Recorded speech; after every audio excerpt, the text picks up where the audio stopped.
Hello, everyone. I'm Ed Denzel, and I host Unfound, and I run this YouTube channel. I realize you don't want to give a thumbs up to the following video until you watch it. You know what? That's totally understandable. I can appreciate that. But what you can do right now is subscribe to this channel. The button is right there. Thanks. Mark Joseph Himebaugh was an 11-year-old from Delhaven, New Jersey. He was an adventurous boy who had an older brother. On November 25th, 1991, Mark left his house to investigate a nearby brush fire. Several witnesses saw him during this time, but Mark didn't come home. He was never seen again.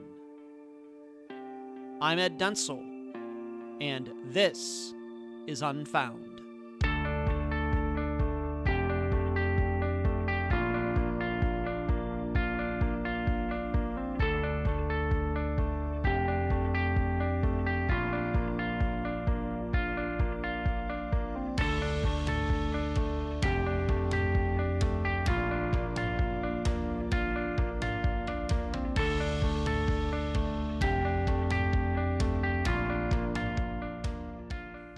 In investigating disappearances, there's always going to be a battle between our desire for something to be a complicated mystery and the reality that when cases are solved, the resolutions end up being fairly straightforward.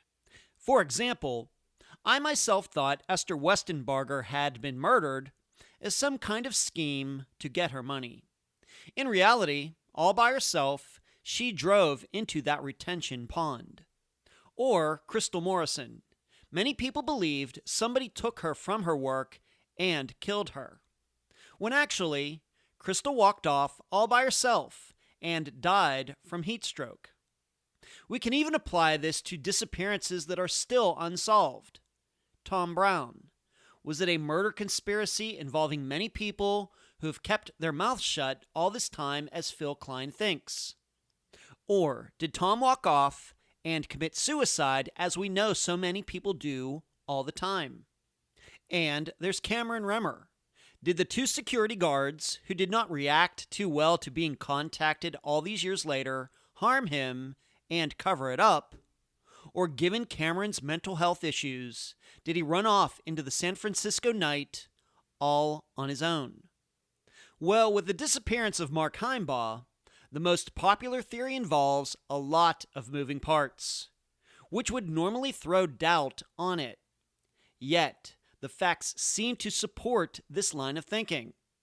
So for this case, should we be questioning complexity? And now a summary of the case. This is brought to you by my friend Megan Linez's website, charleyproject.org. Mark Himebaugh grew up in an area that any young boy would love. The beach, just a 2-minute walk away.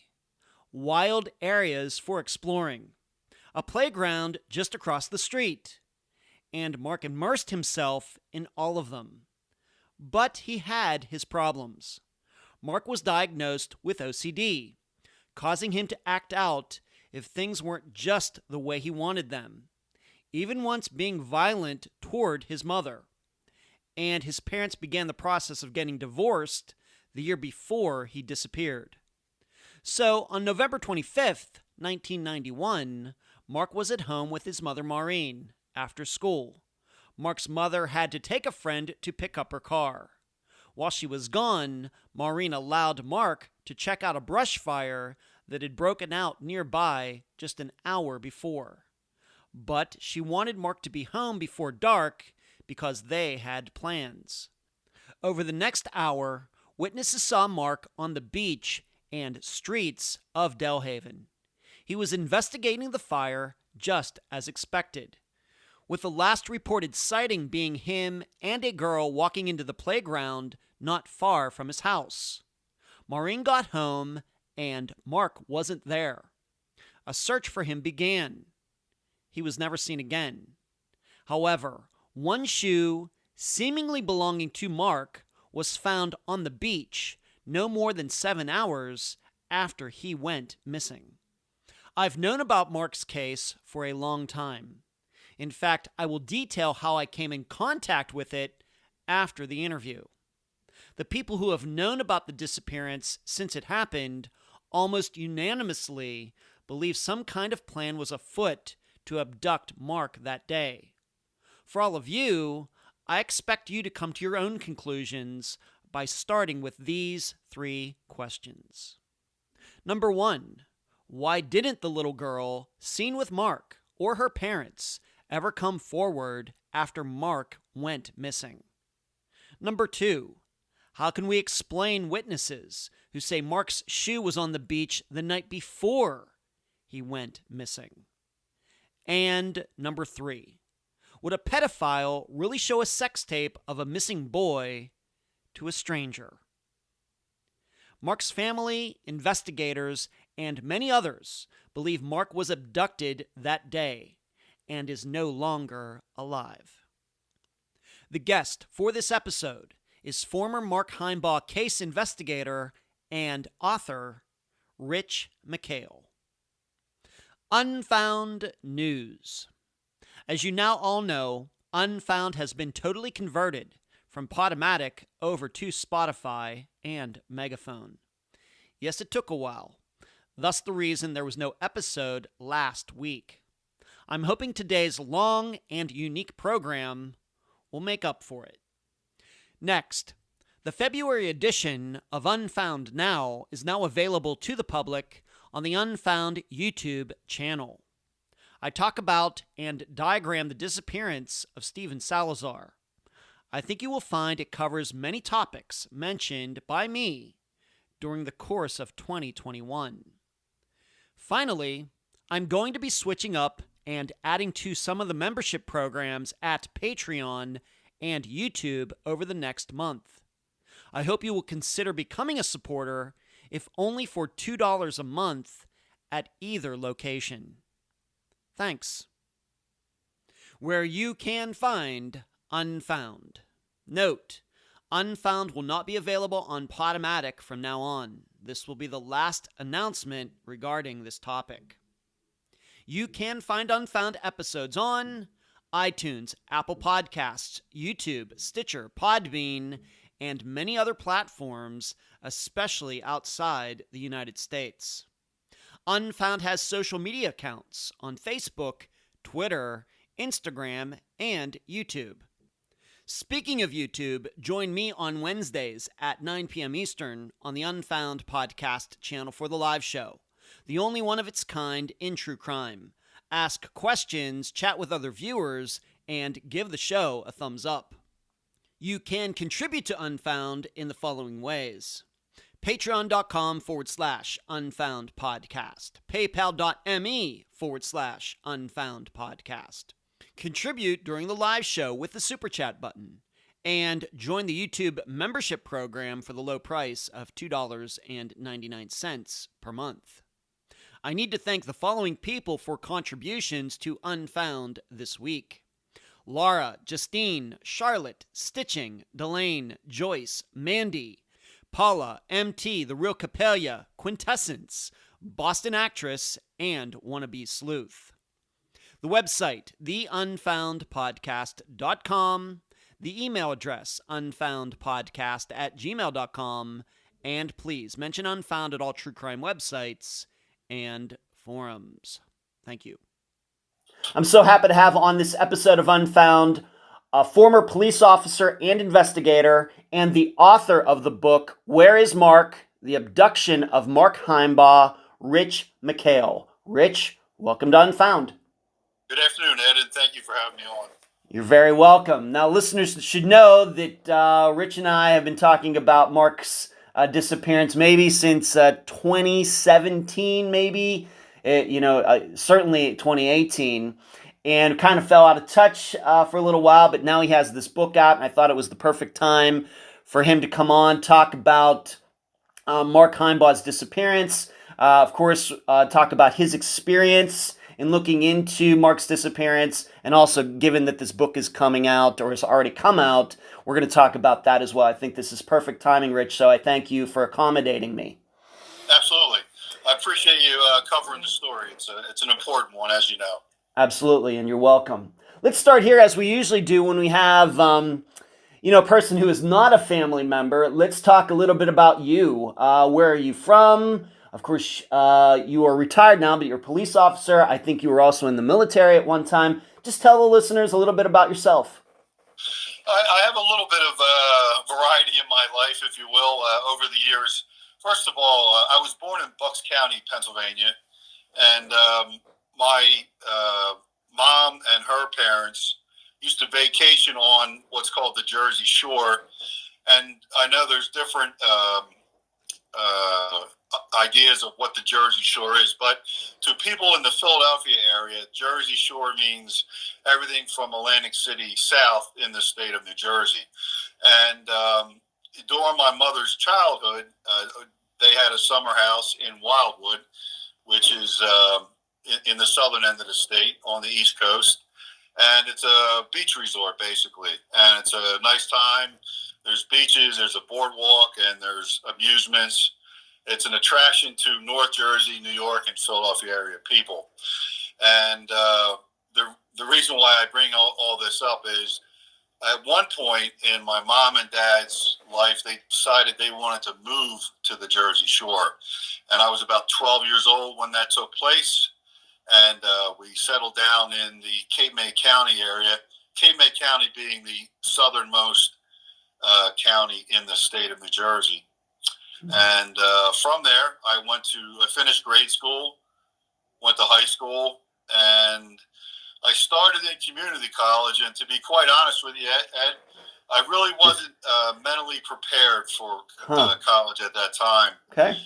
And I joined the Marine Corps Reserves, and that really was an eye-opener. And it really sharpened my skills and gave me a true appreciation for the important things in life. And I worked on establishing a law enforcement and educational background for my career. That's kind of how I got started. I finished those 2 years of community college, went on to what's now known as Stockton University, and I got my bachelor's degree in political science.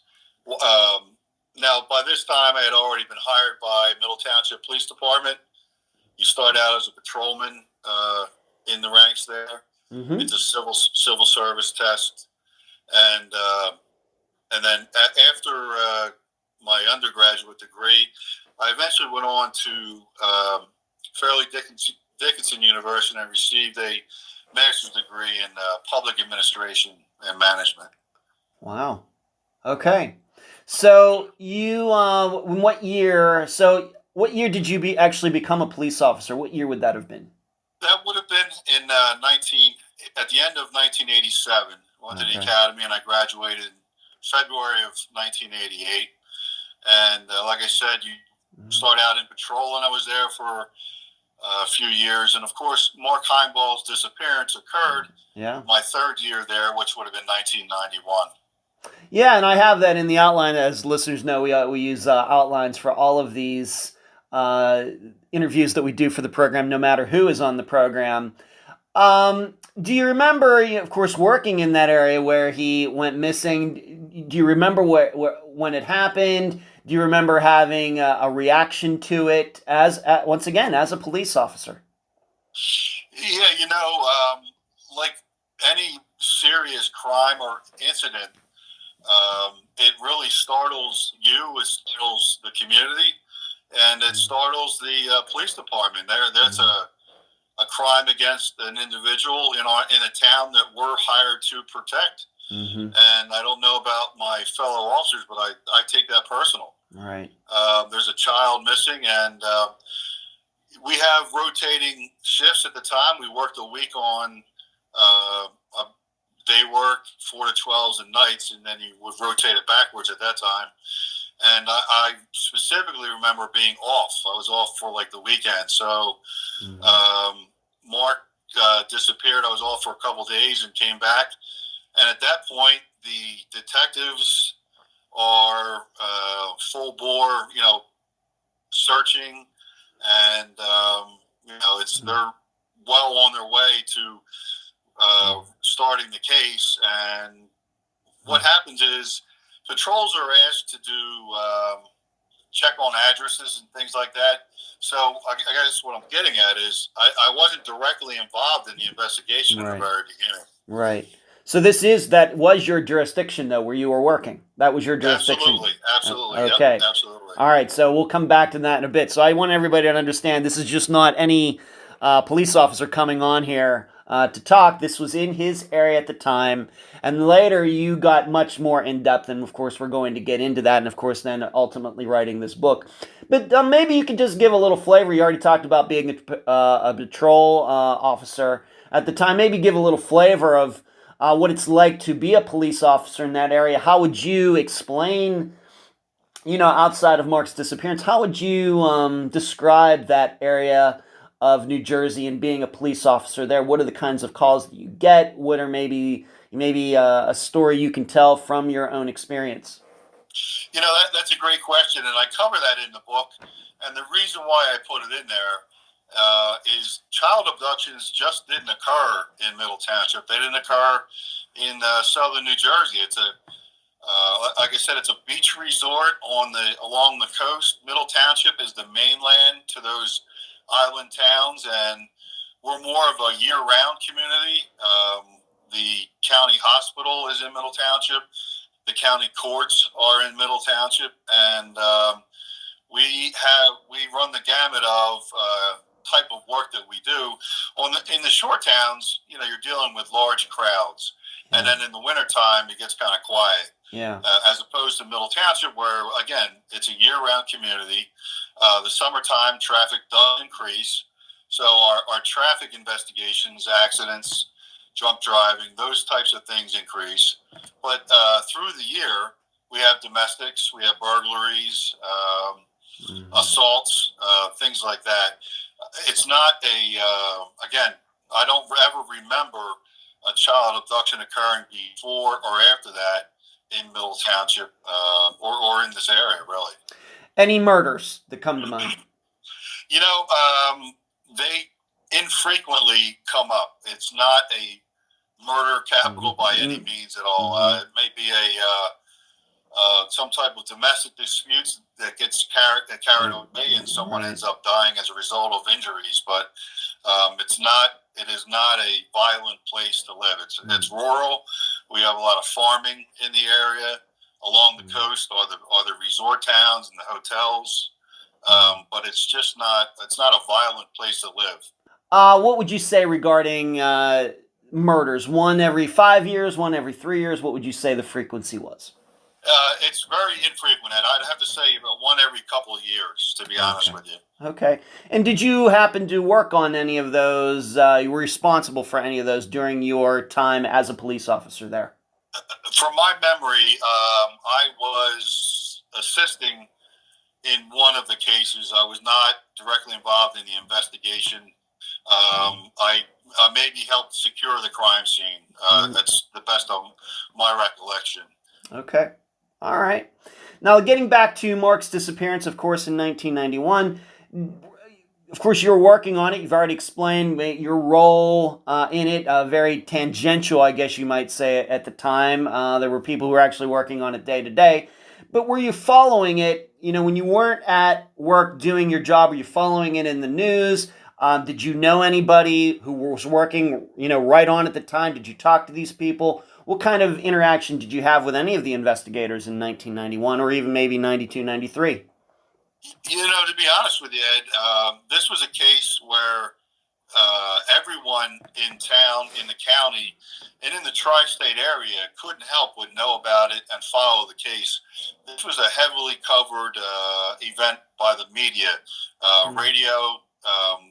Philadelphia is our nearest major city, and the three major news channels, 3, 6, and 10, covered this. In the very beginning, I would say almost every day. Yeah. The newspapers, the Atlantic City Press is a daily paper. They covered it every day for several weeks. And then we have several weekly publications in the county, and they certainly covered it as well. So as a citizen, you couldn't help but follow it. But as a police officer, I was married and I had a daughter at the time. Later, my son was born after Mark's disappearance, but I'm a father. So this, for many reasons, had my attention. And certainly as a police officer, again, I have an obligation to help keep the residents of Middle Township safe, and one of our children is missing. So even though I wasn't directly involved in the investigation, when I'm on patrol, I'm looking for Mark or clues of his disappearance in some way. Okay. I have to ask, and we're going to get into this, of course, later, but in 1991 when this happened, could you have ever imagined that 30 years later you'd be writing a book about it? Absolutely not. No. Absolutely not. Okay. I just was not in my... No. Okay. Well, we'll get in. We'll maybe get... we'll get to that a little bit later. Just, it's always interesting to me. It's interesting to me because many of the disappearances I now cover on Unfound are disappearances that I knew about when I was a civilian. For example, the disappearance of Jody Husentrud from 1995.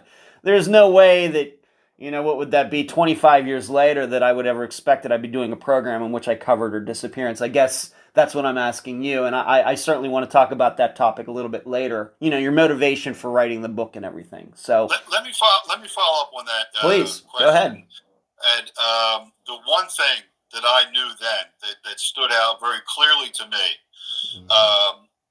the first detective on the case was Scott Webster. He was recently assigned as a juvenile officer, and eventually became a detective, and he ultimately ran the detective bureau. But while he's investigating this case, he would come down and brief the patrols on information that he had for that day, or what they may be looking for, whether it was suspect, whatever he needed. And early on, in one of his early briefings to patrol or me directly, he said that when it was known that Mark Himebaugh was missing, his parents were separated at the time, and his father was living in Cape May. Well, the one thing I remember Scott saying is that the father delayed his response to the scene, and right away, that was a red flag in my mind as a parent, as a police officer, and a member of the community. And I knew then that was a point of significance. I could see myself writing a book about it or him or the case, but that red flag stood out to me. And if you asked me then, could I remember that 30 years later? Absolutely. Right. Okay. That's just a major red flag to me. Okay, and we're going to get in, once again, much later in this interview, it's in the outline, we're going to get to how you finally came around to writing this book. And I'll also be doing some disclaimers when we get to that point. So when it comes to patrolling the area, would you say that you got to the point with that area, that township, that you knew kind of every square inch of it, knew all the roads and back roads and, parks and everything like that as a patrolman? Is that how well you got to know this area? After about 3 years of answering calls, you've traveled. It's a 72 square mile area. A lot of it, there's a state highway that runs down the middle of it. And then there's a lot of county roads and back roads. There's probably about 3 state roads that run north and south through the town. But all those back roads and side roads, after about 3 years of answering calls, you do get to know all of those streets. Okay. And we're going to get into the specifics here in a moment of Mark and what we believe his movements to be that day. But before this ever happened, would you say that you were familiar, really, really familiar with this particular area, these streets, Delhaven, these little blocks of houses that we're going to talk about here in a minute? How familiar were you with that area specifically? Yeah, Middle Township is divided into 4 patrol zones, and that was Zone 1. And if you had that in the Rio Grande area, and it was a quiet neighborhood. It is a quiet neighborhood. Not a lot goes on there, but it's a very easy area to remember because you can see on the map it's a grid for the most part, with one Bayshore Road, the one main road running through it. Okay, all right. So let's move on to this. And once again, Rich is not a member of the Heimbaugh family. He got to know them after Mark went missing, but you do write about them in your book, and maybe just in general. what have you learned about the Heimbaugh family outside, of course, Mark's disappearance? What have you learned about the Heimbaugh family, maybe in the months to year before Mark went missing? Well, I learned from the investigation. I didn't know this before the case, obviously. Yeah. But there was a mom and dad, and then two boys, and the oldest boy Matthew was favored by dad.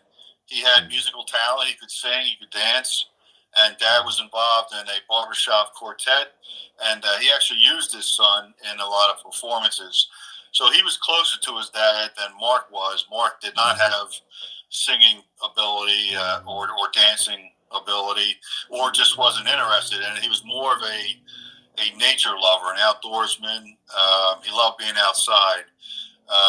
And at the time, a few months before the disappearance, mom and dad had disagreements, and they split up, as I said earlier. Mm-hmm. And dad was renting an apartment in Cape May, which is about a 10-minute drive south of their house.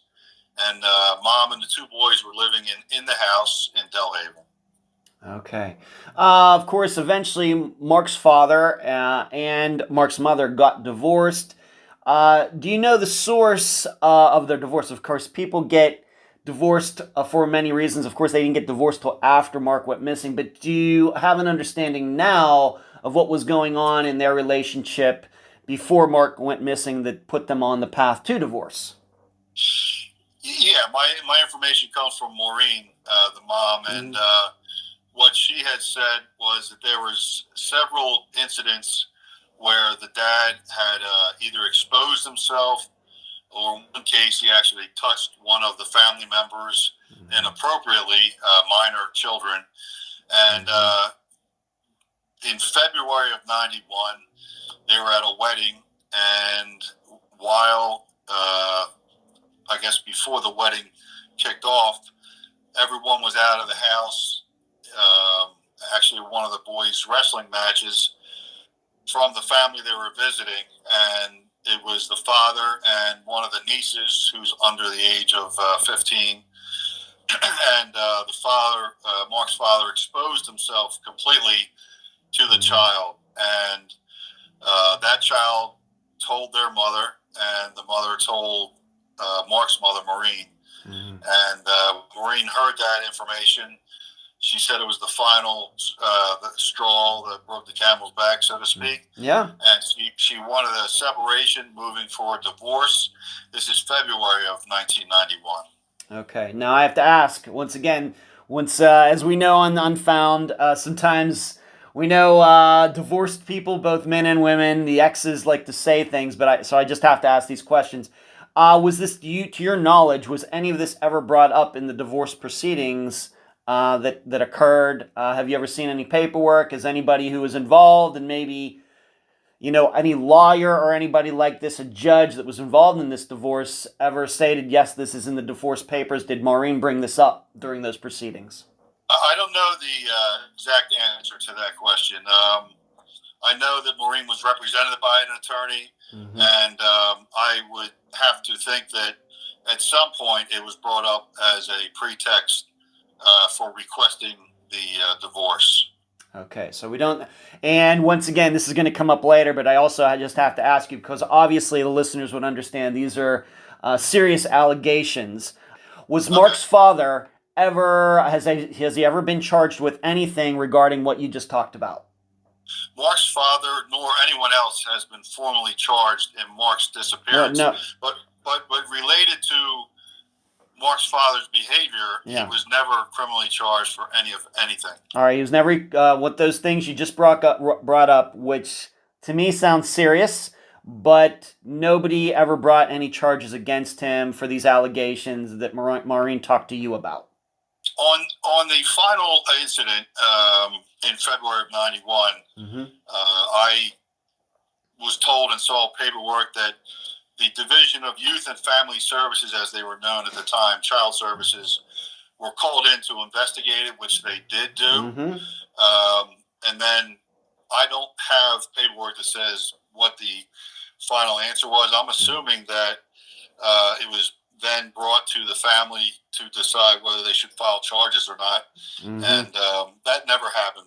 The father was never charged with anything, and in fact, he is a free man to this day. Listeners should understand this. We also have no knowledge that he might be registered as a sex offender or anything like that. To our knowledge, he's not. No, he actually is not. He's not a registered sex offender. Okay. He's not been accused of that. All right, so we just need to make that clear. I'm not saying what Rich just said here isn't true. What I'm saying is that Mark's father has never been charged with anything regarding any of this. That's just got to cover both sides of this. Okay, let's talk a little bit about Mark. We don't want to get too deep into this. You do get deep into this in your book. Once again, Where is Mark? The Abduction of Mark Himebaugh. So I urge people to get the book to get more of the particulars. But did Mark have some issues as a child? But my understanding is from your book, that they were improving. Let's just lightly touch upon that. Some of the issues he was having as a boy. Yes, Mark was in 6th grade at the time, and going back to even kindergarten, according to Mark's mother, Maureen, but certainly in 1st grade, the school district got involved with addressing Mark's emotional issues. He was acting out in class. He was a perfectionist. He would be asked to write his name, and if he didn't write it to the standards that he thought it should be, he got very angry with himself, and he just acted out. He would tear up his paper. There were points where he would rip his clothes off. I mean, Mark was a very quiet and mild-mannered boy, but when he had these outbursts, they were very noticeable, and they were being addressed with Mark's parents' consent through the school system and the medical community, which addresses these issues. Okay.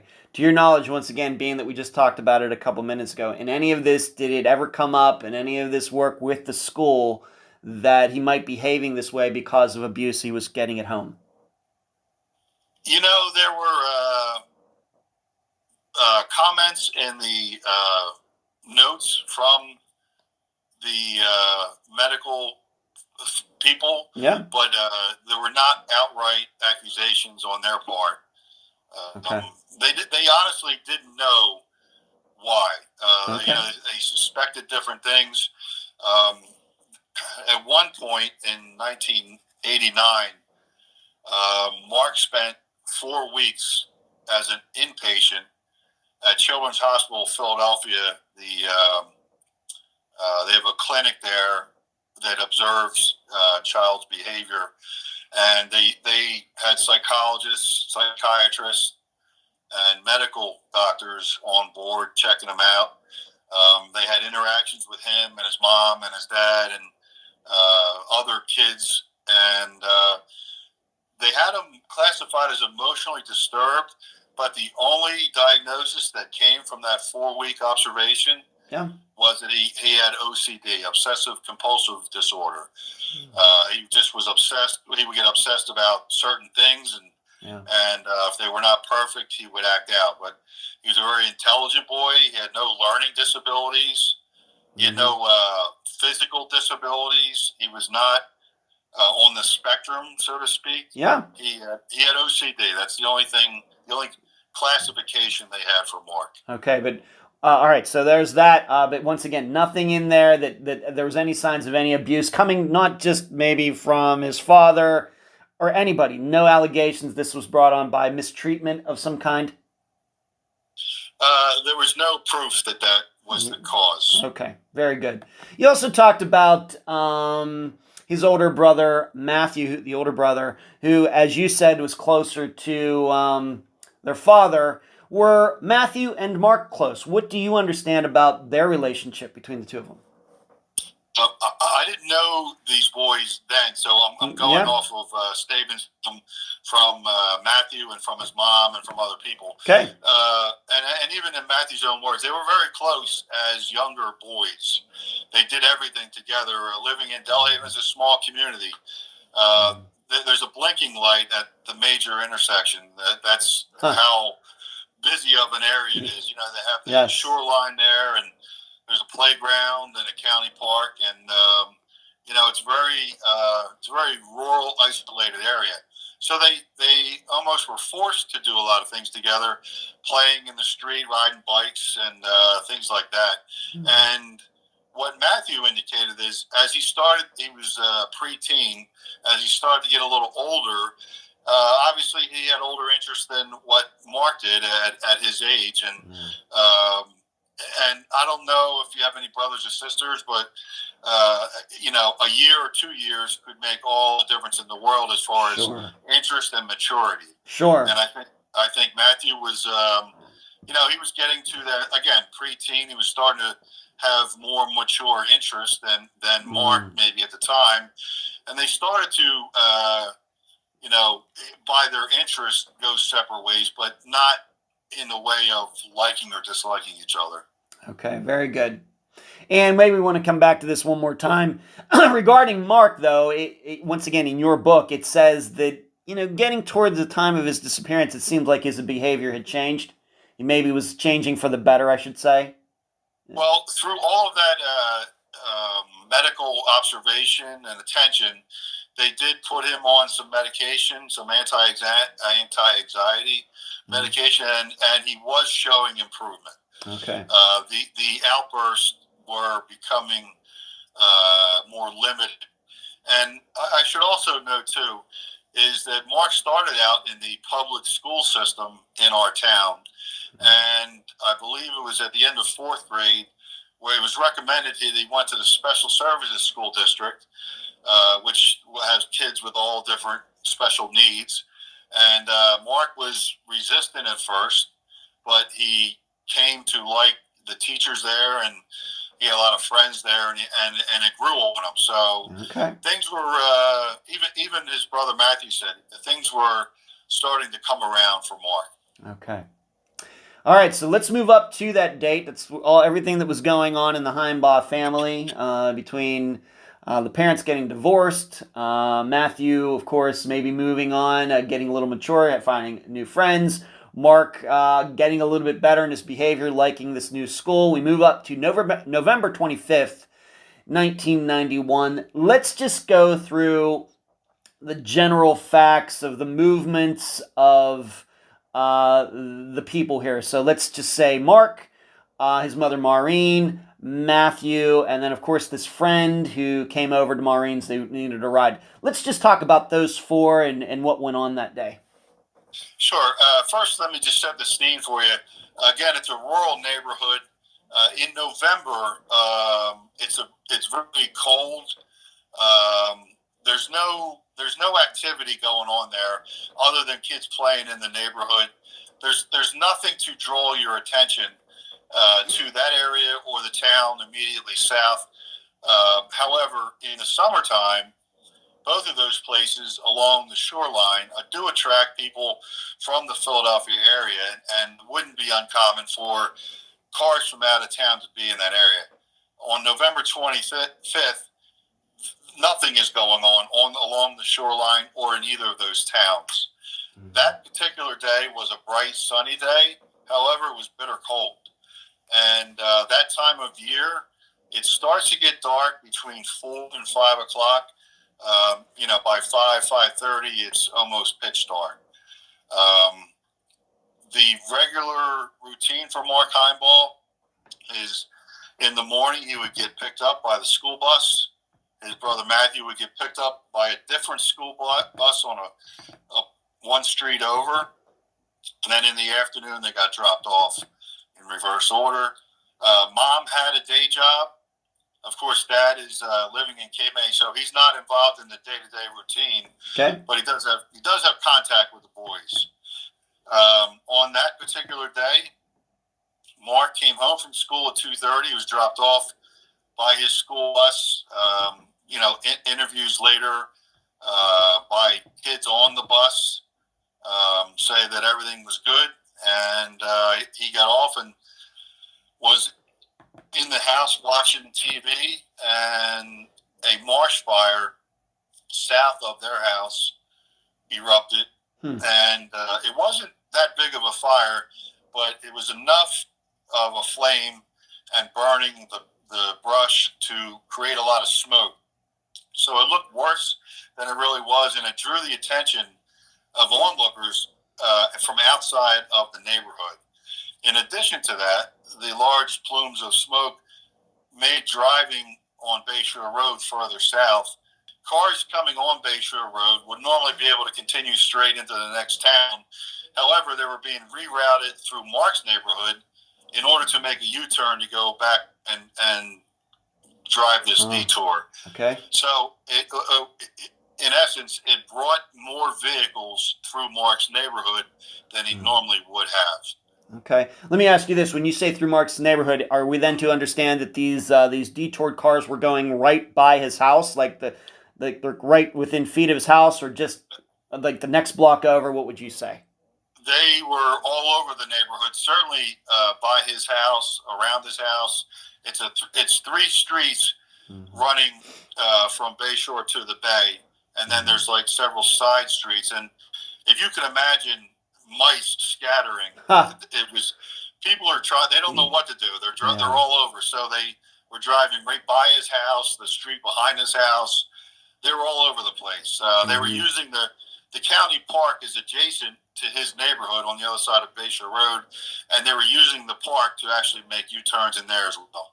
Okay, very good. And you said that this particular day that Mark went missing, were you off that day, or? My squad was off. We were off for like 1 or 2 days, so I was not directly impacted by this call. Okay. Would you say that if you had been on duty that day, that is something that you would have gotten called down there, like for traffic control or something? Most likely. It started off as a lost or runaway boy. Well, I'm asking you about the fire. To go down there when this fire started, would you have been down there, kind of making sure people were going the right way? I'm just asking. Yeah. It really would depend on where it was assigned that day. We have a big township, and we wouldn't pull. We're talking about 5 or 6 officers. If you pulled everyone, which it could have used that manpower, we would have no one covering the rest of the township. Okay. Again, 30 years ago, we didn't know this case would be 30 years old, still looking for Mark. So not everyone on the squad would have went down. The sergeant in charge took the call, and he would request help as needed. And again, we don't know it's a 30-year case at the time. Rich, I'm really just asking you about the fire itself. Regardless of whether Mark went missing or not, is the fire like that something that you would have gotten called on at the time? No. The town, the next town over was actually the jurisdiction in charge of fighting the fire.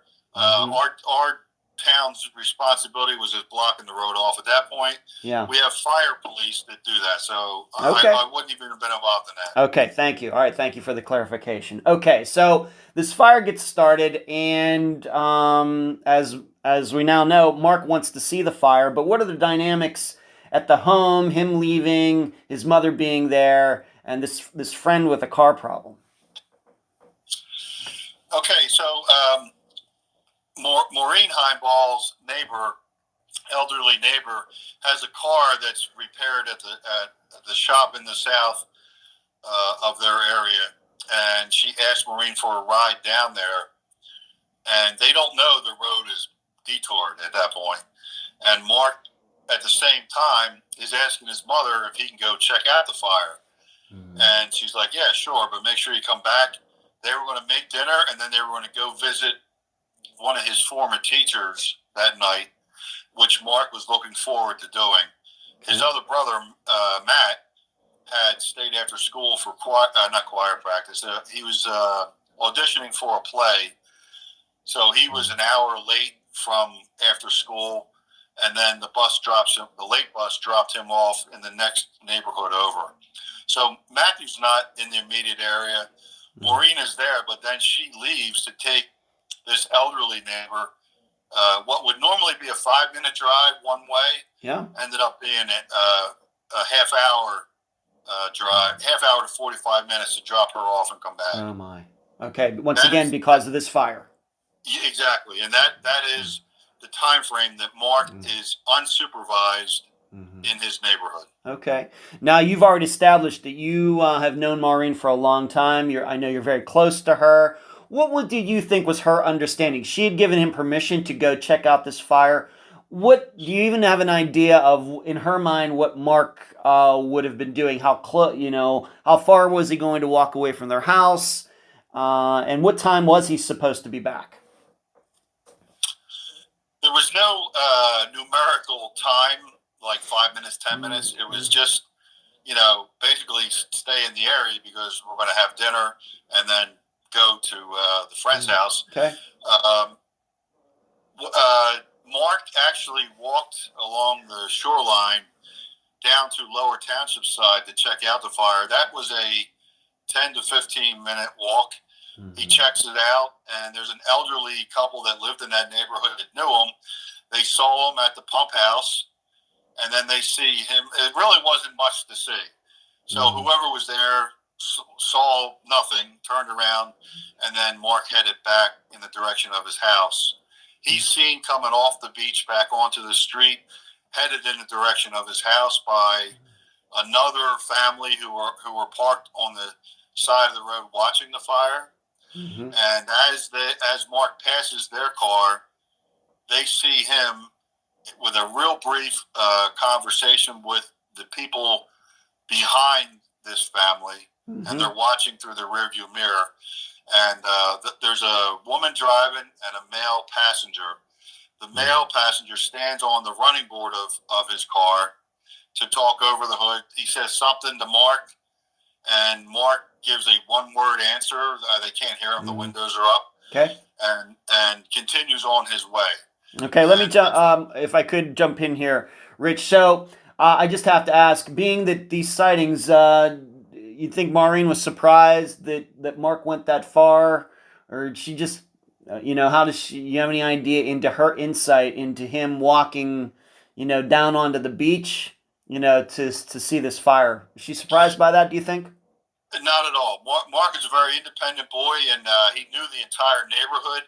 Now, whether he had permission from his mom to walk that far, I don't know if she would have told him to do that or not. But he grew up with that kind of range, right? And where he was not in any danger or in an uncharted territory for him. Okay, so once again, this is his area. As you've described, it's a sleepy town. It's not New York City. Safe town, and as safe as we're gonna probably find in the area in New Jersey. Sure. And so he just this is him going down on the beach, maybe something he had done many times. Yes. Okay, very good. All right, so we're gonna get back to the sightings a little bit later, but we'll now go to Maureen coming home. So she gives this woman a ride, comes back. Approximately what time was it when she got back? You've already stated that it took her a lot longer than she anticipated. She gets home, and Mark is not there. What happens at that point? All right, so she's back by 4 o'clock, quarter to 4 o'clock, and she notices that the TV's not on, so he did not return to the house from the last time she spoke with him. And in her mind, she's getting the dinner ready to have it, and then move on to this appointment with the former teacher of Mark's that night. And a little time goes by, whether that be a half hour or 45 minutes more, and Maureen's concern and alarm begin to grow. And that's when she drives around the neighborhood looking for him. And at the same time, there's, I wouldn't say confusion, but there's still more activity in his neighborhood than normal, but that's starting to dissipate. Yeah. But Maureen is going to the friends' houses that she knows of his. She's checking. She checked with the one guy at the roadblock, had they seen him. Nobody has seen her son. And now she reaches out to the older son, who's back in the neighborhood at a friend's house, and tells him that she wants him to come home. he asked her to pick him up. Maureen does pick Matthew up, and collectively, Maureen's concern is growing. Yeah. And she's like, should I call the police? What should she can't make the decision. And Matthew says, look, if you're that concerned about it, just go ahead and call the police. I mean, he was matter-of-factly about it, and rightfully so, and she does. Okay. All right, so she comes home, she gets worried, and by this time, it's, like you said, getting dark. It is getting dark, yes. All right. So when Mark originally went out, it's daylight, and then by the time, she's starting to get worried and everything, like you said, it gets dark between 4 or 5 o'clock. It's getting to the point where you just can't ride around and look for him because, once again, it's getting dark. Right. Okay. And, dusk is probably the best way. It wasn't dark at that point, but it's getting dark, and about 10:06 is when she finally made the call to Middle Township Police. Mm-hmm. The zone officer for that zone was tied up on a shoplifting call, so the patrol sergeant actually went himself. Mm-hmm. So here's a veteran officer who's experienced at hunting. He has children himself. Very intelligent guy, very physically capable, active guy. He ran our SWAT team, Sergeant Peak. He was on the dive team. And he had a lot of experience dealing with kids. Mm-hmm. And the first thing he does when he enters the neighborhood is starts looking for Mark, and not going right to the house, because a lot of times you catch them on the way, walking away, and you can subvert the problem from the get-go. Mm-hmm. He does all that, and he doesn't see him in the neighborhood, and then he goes to the house and starts to interview Maureen and get Mark's information. Okay. All right, so she comes home. He's not there. Of course, we know disappearance is still unsolved over 30 years later. So those are the facts of it, and we're going to get way more into deep to some things. Of course, we're not going to give everything away because there's a lot of things we're not going to cover in this interview that are covered in the book. And I just want to make the disclaimer, because we're going to be getting into some of these things soon, is that there are certain things that Rich writes about in his book that we just don't cover here on Unfound. It's his book. He can do what he wants, but there's just some things that I don't feel comfortable getting into in this particular interview. But that's one more reason that I think you need to get the book as well. But we're going to cover the facts and the actions of people and the words of people as well as we can regarding this investigation from now on to the end of this interview. I just have to ask, any in that area of New Jersey, any other huge unsolved cases, whether it's disappearance of a man or woman or murders in that area? How rare, not just is Mark's disappearance, but any big unsolved murders cases, how rare is that in southern New Jersey? It's extremely rare. He's the only abduction of a child in the county. So, I mean, there's other cases of missing adults for different reasons, and they're unrelated, and it's not a crime spree. Yeah. It's also not an area rich with child abductions, if you will. It's the only one of its kind. Okay. All right. So what we're going to now do, the listeners, is we're going to kind of combine what was done at the time and what Rich learned. Rich has learned, I think, a lot more about what went on there in addition to what they actually did in 1991, 1992. So I'm going to make, the attempt to kind of combine both of those from now to the end of this discussion. But I have to ask you, Rich, this goes back to, of course, you being a police officer at the time. What made you eventually make Mark's case a priority in your life? When was this? Of course, to be clear, you were never the main investigator. Of course, you did some work in the early 2000s that we're going to talk about. But what caused you to make this a priority in your life? Well, from the time that it originated, it never really left anyone's conscious. You can talk to any any police officer, any member of the community, everyone that was around them remembers Mark Himebaugh. They remember the disappearance. And I'm glad you set up this next section the way you did, because what I wanted to say is, for the first week, we looked at this as a lost or runaway 11-year-old boy. That's what we were looking for. Yeah. He was on medication for anxiety, but it was not life-threatening medication. His doctors were asked later, his counselor, and they said that he certainly could have lived without the medication, but searchers at the time didn't know that. They were concerned that had he gone 2 days or more, any length of time, that he may have serious medical implications for not being on the medication. That just wasn't true.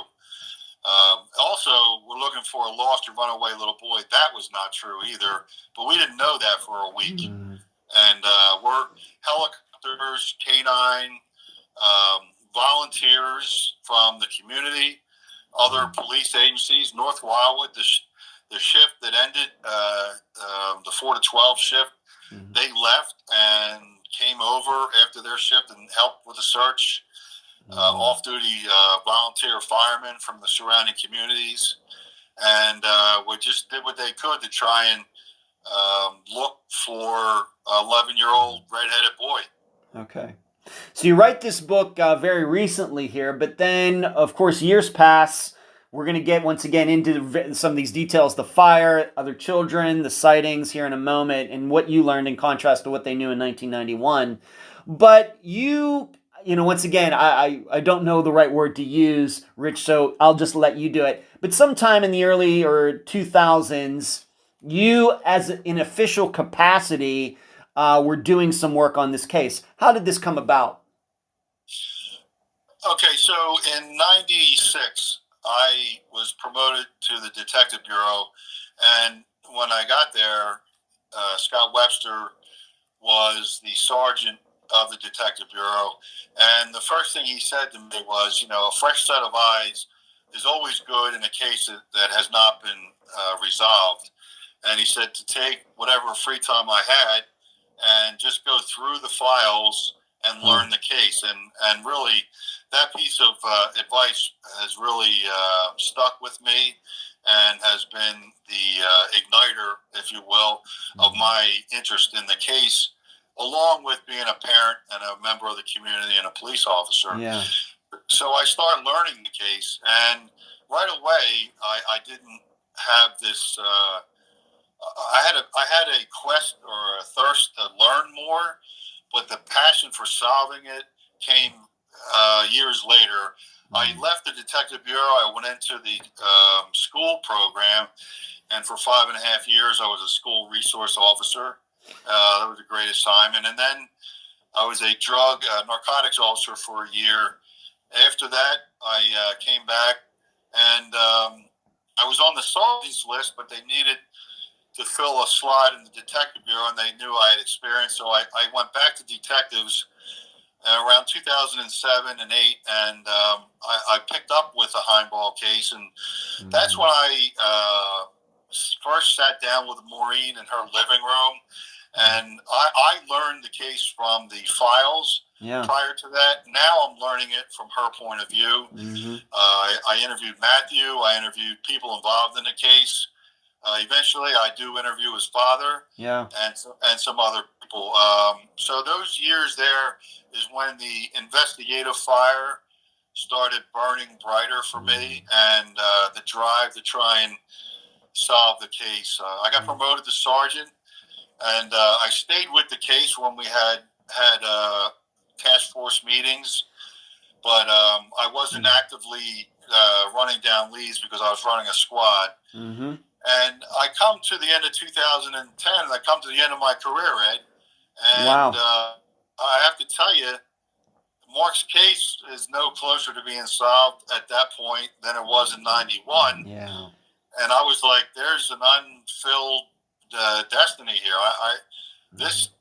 The fire grew even stronger inside of me at that point. When you, in that 2007, when you became a detective again, and you ended up speaking to Maureen and speaking to Mark's father and other people.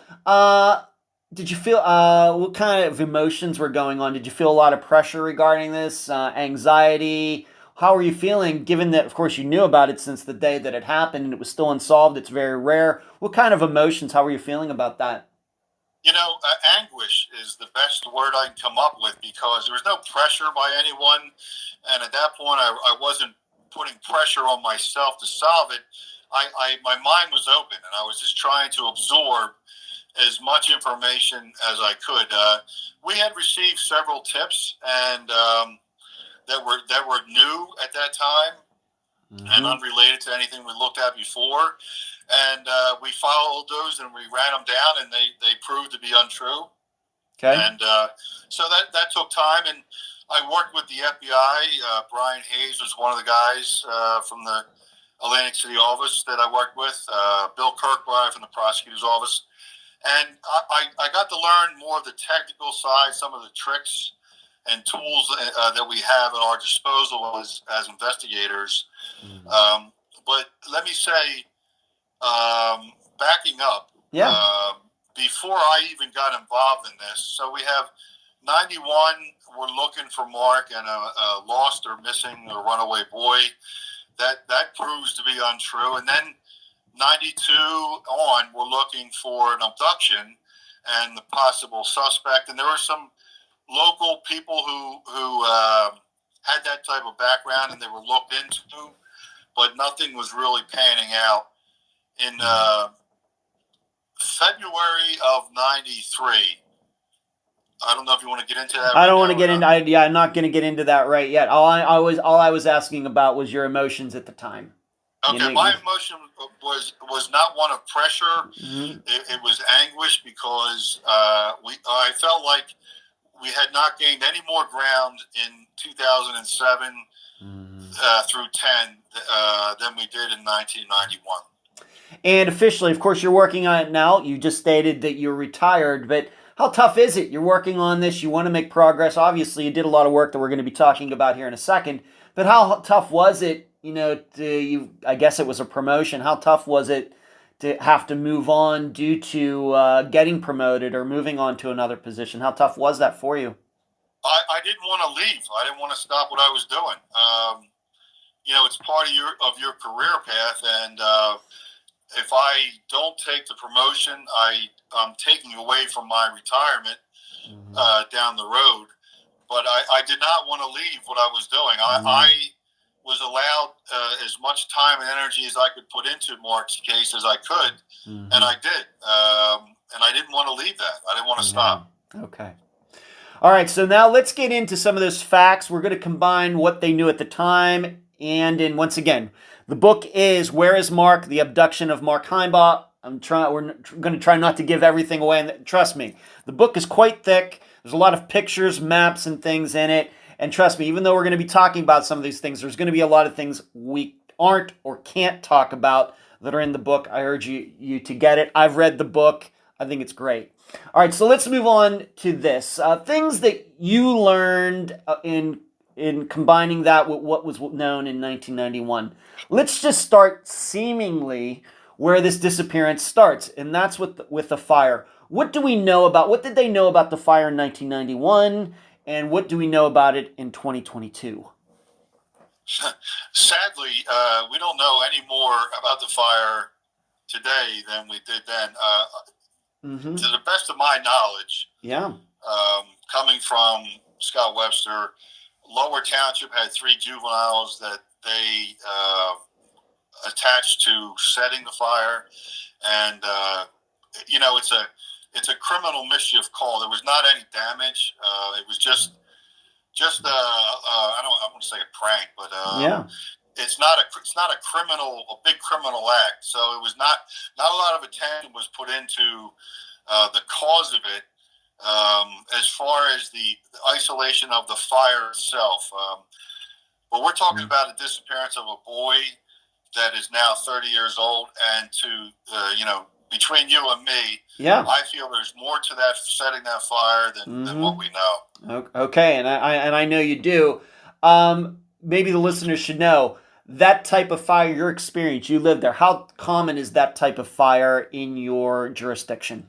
It never happens. It's the marsh, which sits over top of mud, which is on the along the bay, and there's some creeks that run inland. So it's wet. There's nothing to ignite a fire other than a person setting the fire. The fire was set, whether it was juveniles or somebody trying to create a diversion for Mark's abduction. Okay. I don't know, but it's something in that regard. Being that once again in 2007, and I know how you feel about this fire. Once again, I'm trying to be as objective here. I don't know, but in your position starting in 2007, were you ever able to talk to these three juveniles who started that fire? Do you even know who they are? I do not.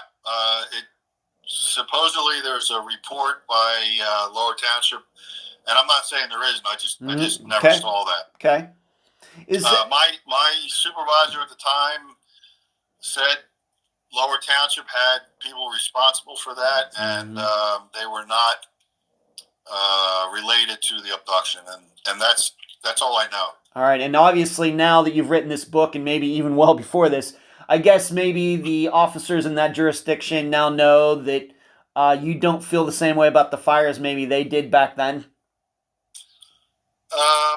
I guess what I'm saying is, it sounds to me, I've not talked to them, but it sounds to me like they may view the fire and Mark's disappearance as two separate events. Obviously, as the listeners can tell, you are much more open to the idea that they're connected. Have you ever passed that along to these people? And, is there a reason you think that maybe they didn't give you the paperwork to find out who these three people are, that you can talk to them? How do you look at that? No, it's certainly not a lack of communication between the two agencies. We get along great with Lower Township, and it's not that they would doubt me or I doubt them. They're looking at a marsh fire, and the cause of it, and it gets put out, and public safety is rendered there. I'm looking at an 11-year-old boy, sure, being drawn out of his house, out of his neighborhood, possibly by the employment of this fire, and maybe it was three kids, but maybe those kids were paid to do that. Once again, I don't know how many theorizing we're going to go, but the fact is that even though you, I guess what I'm saying, maybe we'll make it look at it this way. Let's say this was just a straight out murder. Let's just not be so morbid as saying Mark, but let's just say John Smith is found murdered near this fire that was started intentionally. If it was a murder investigation that was still unsolved 30 years later, in your investigation for a murder, do you think that you would have been given the names of these individuals who started the fire? If it was just a really, truly, for sure, straight out crime? Listen, Ed, I don't rule, because Mark has not been found. I don't rule any piece of information out. Regardless of how you tell me whether it's accounted for or not. Because it may be accounted for, but indirectly it may be connected to what's going on. What I have is an 11-year-old boy missing from his neighborhood, and at the exact same time there was a marsh fire, which never happened. So that's an anomaly to me. I agree with you. I guess I'm just a little confused that they knew that you were still looking into this disappearance of Mark, and it very well may be a crime. I'm just surprised that these other people wouldn't have said, well, you know what, if you suspect this fire had something to do with it, here's the names of the people who started it back in 91, go get it done. They didn't do that.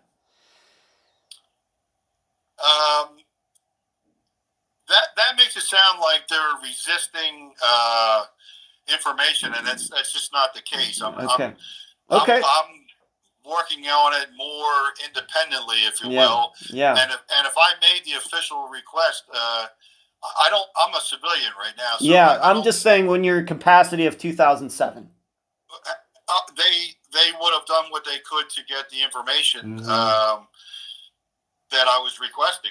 They would not resist that. Okay, but you never requested that back then?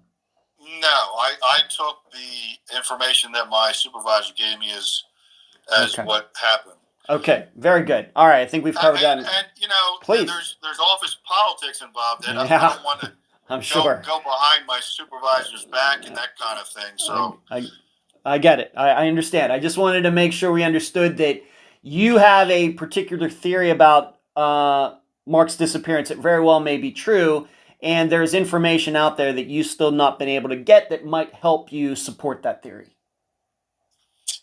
Yes. Okay, very good. Thank you. All right.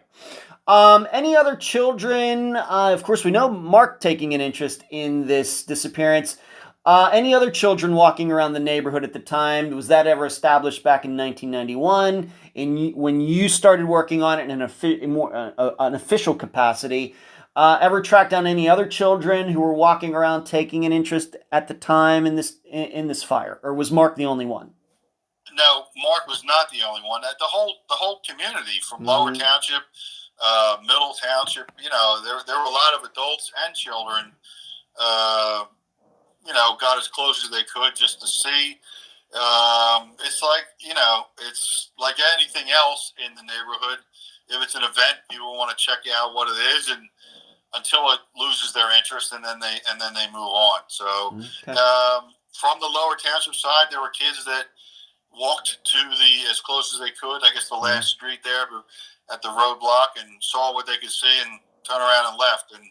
And the same on the Middle Township side as well. Okay. All right, so let's move on to this, being that he was out there, and you've kind of already talked about this, but we're going to get more in depth with it now, and the listeners understand how tough to explain locations and routes and directions are. There's a very good map that Rich made for Mark's movements and the sightings of him. That, once again, check out his book, Where is Mark? The Abduction of Mark Himebaugh. I will also be doing a YouTube video to help this along as well, from kind of diagramming some of these locations as well. Let's talk about those witnesses. Who were they, maybe in order of where he was seen, and leading up to this sighting of Mark with a girl going into that park that you mentioned earlier. Let's talk about the sightings of Mark. All right, so as I said earlier, he walked from his house 2 streets over, and the streets end, and then he enters the beach, and then he walks the rest of the way along the beach to the pump house. At the pump house, there's an elderly couple that see him there. They know him, and they start walking back to their house along the beach, and Mark does too. So we have a reference of time there, and then when Mark is returning from the beach back onto Delaware Avenue, 4 teenagers who drive to that area to check out the fire themselves are entering the beach where Mark is coming off, and that's another time reference. Mm-hmm. They tease Mark about setting the fire, although they know he didn't. Just teasing him. Yeah. And then they go about their way, and Mark continues. And within steps from that is when he's passing the family, who happens to be a paid fireman in a nearby town, and his wife, and they watch Mark pass him. And directly behind them is this suspect vehicle. It's a light-colored or gray-colored car, and had a New Jersey temporary tag in the back window. And there's a male passenger and a female driver. Mm-hmm. The male passenger description was given to the state police composite sketch artist, and there were 3 significant sketches in this case, and this is the 3rd one, and the one that we reference as most likely as the person involved in Mark's abduction. Was this person, of course, all these people saw him, but there's only a few, I guess what you're saying, that they felt need to get a sketch of that person.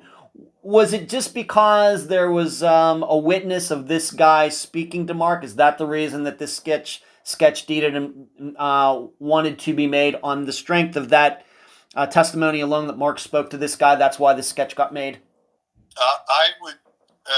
say yes. In addition to the husband and wife saying that something seems shady about these people. Oh. Dave Zeiss, who is the fire chief of Green Creek, which is the fire department with jurisdiction in Delhaven, he was assisting with traffic control. And although he does not identify the exact same vehicle, a gray-colored, beat-up-looking vehicle, stopped and asked him for directions because they were not familiar with the area. And he sends them on the detour, which is in the direction of Mark's house, in the direction of where this family sees them talking. So more than likely, the fire chief saw these people as well. Okay. All right. So we have the sketch, and we know that we're going to come back to this sketch and who this sketch might look like. In your opinion, once again, looking at the paperwork, your understanding what the work was done in 1991, any of these witnesses' stories contradict each other, or do they paint a very clear, consistent picture of Mark's movements? Now, the people that I just described, the elderly couple, the 4 teenagers, and the husband and wife, really establish a timeline around 3:15, 3:20, 3:30, and then the last sighting of Mark would be, as you alluded to earlier, we have the park guard who's getting ready to end his shift at 4 o'clock. So just before that, he's dumping trash at the trash bin, which is right by the main entrance to the Cape May County Park.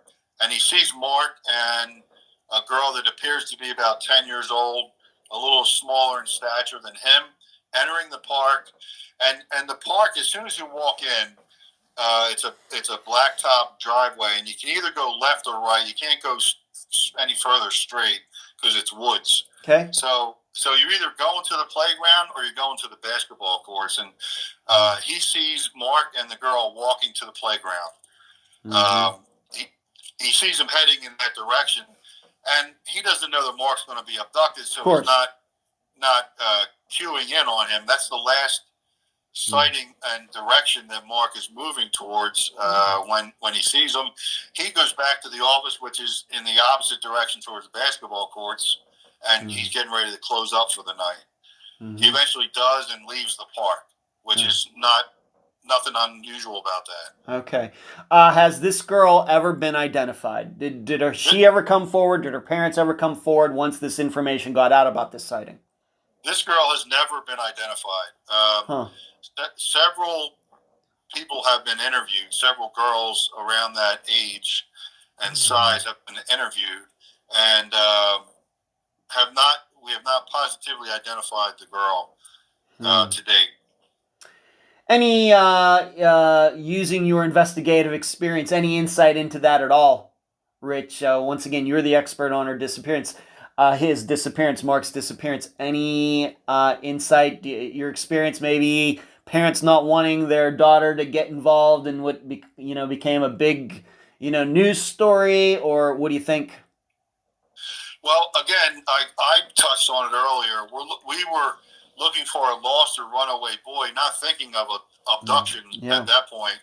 But certainly, as you know, through your experiences, young children could be used as a ruse to draw the victim to the abductor. And, possibly, I'm not saying that's what happened, but possibly the abductor is not from Delhaven or Middle Township, and he brings with him a young child as that ruse, so the child's never going to be identified. Okay, all right. So, and I'm guessing, given that this sounds, like a very big community, there can only be so many girls in that immediate area, right, that would fit that description. Once again, it's not New York City.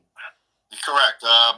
The population in 91 was 1,000 people. Wow. Okay.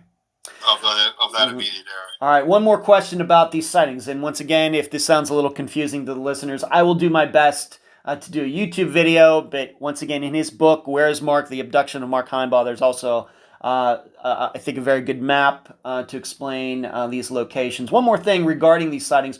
Would you say once again that the way you understand Mark's movements that day from the going down by the beach, walking back, these, this elderly couple, these 4 teenagers, these other people seeing him, would you say that he was headed in the direction of the park, or would you say him being seen at the park, a little later, seems kind of weird? Your opinion, being that you know the area.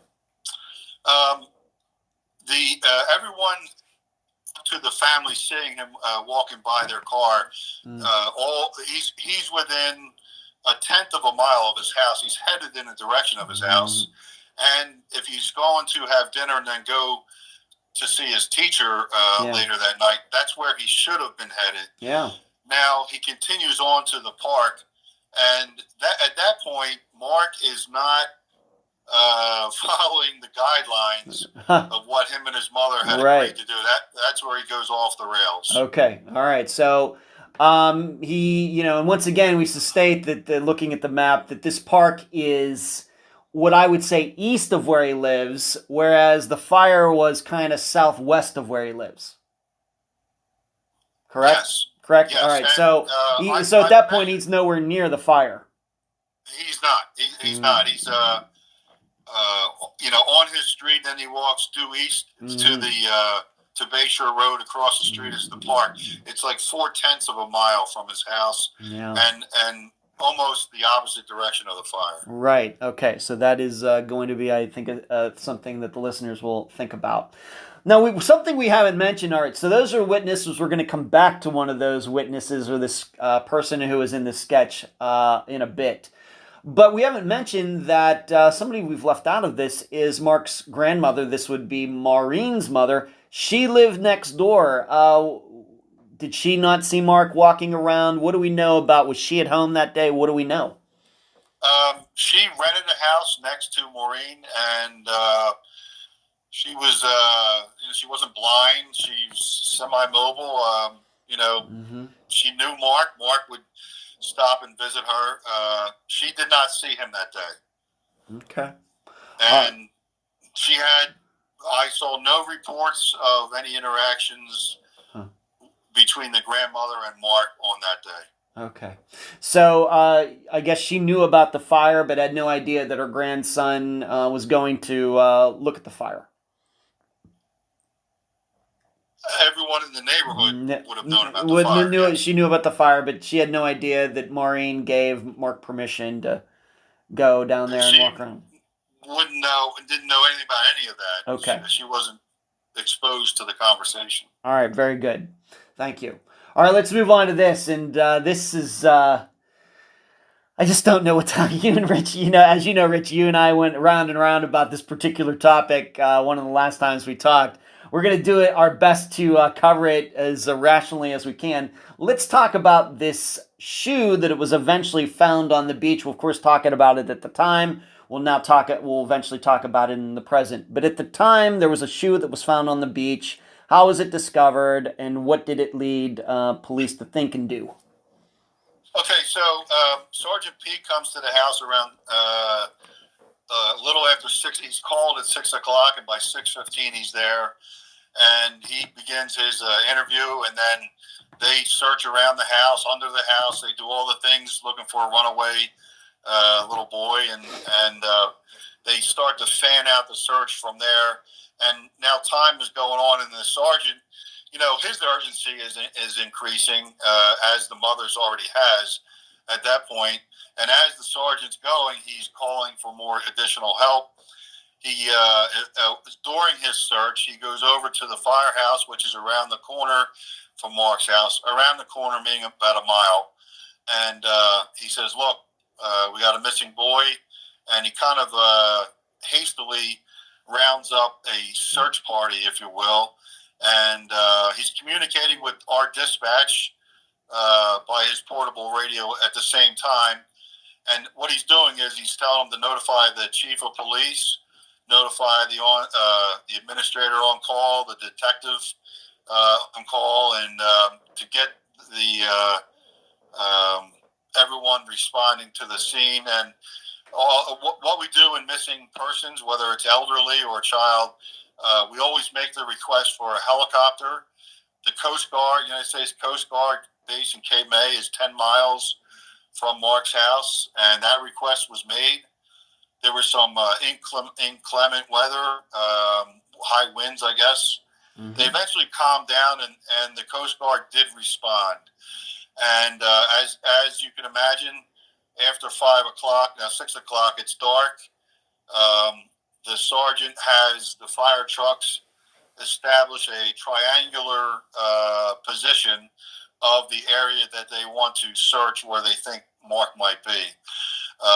While that's going on, the K-9 unit from the Sheriff's Department responds, and they get a scent article from Maureen Heimbaugh at the house, and they head to the beach, and they make a left headed south in the direction of the pump house and where the fire was, because that's where we saw Mark last. Right. They're down there for a while, and they're not finding anyone. Helicopters flying overhead. You got volunteer searchers going through the neighborhoods. I guess when they're running out of places to search, now they decide to start searching north of Mark's house along the beach. And they, at about 9:15, they come across an LA Gear sneaker, which would be the left sneaker of Mark Himebaugh.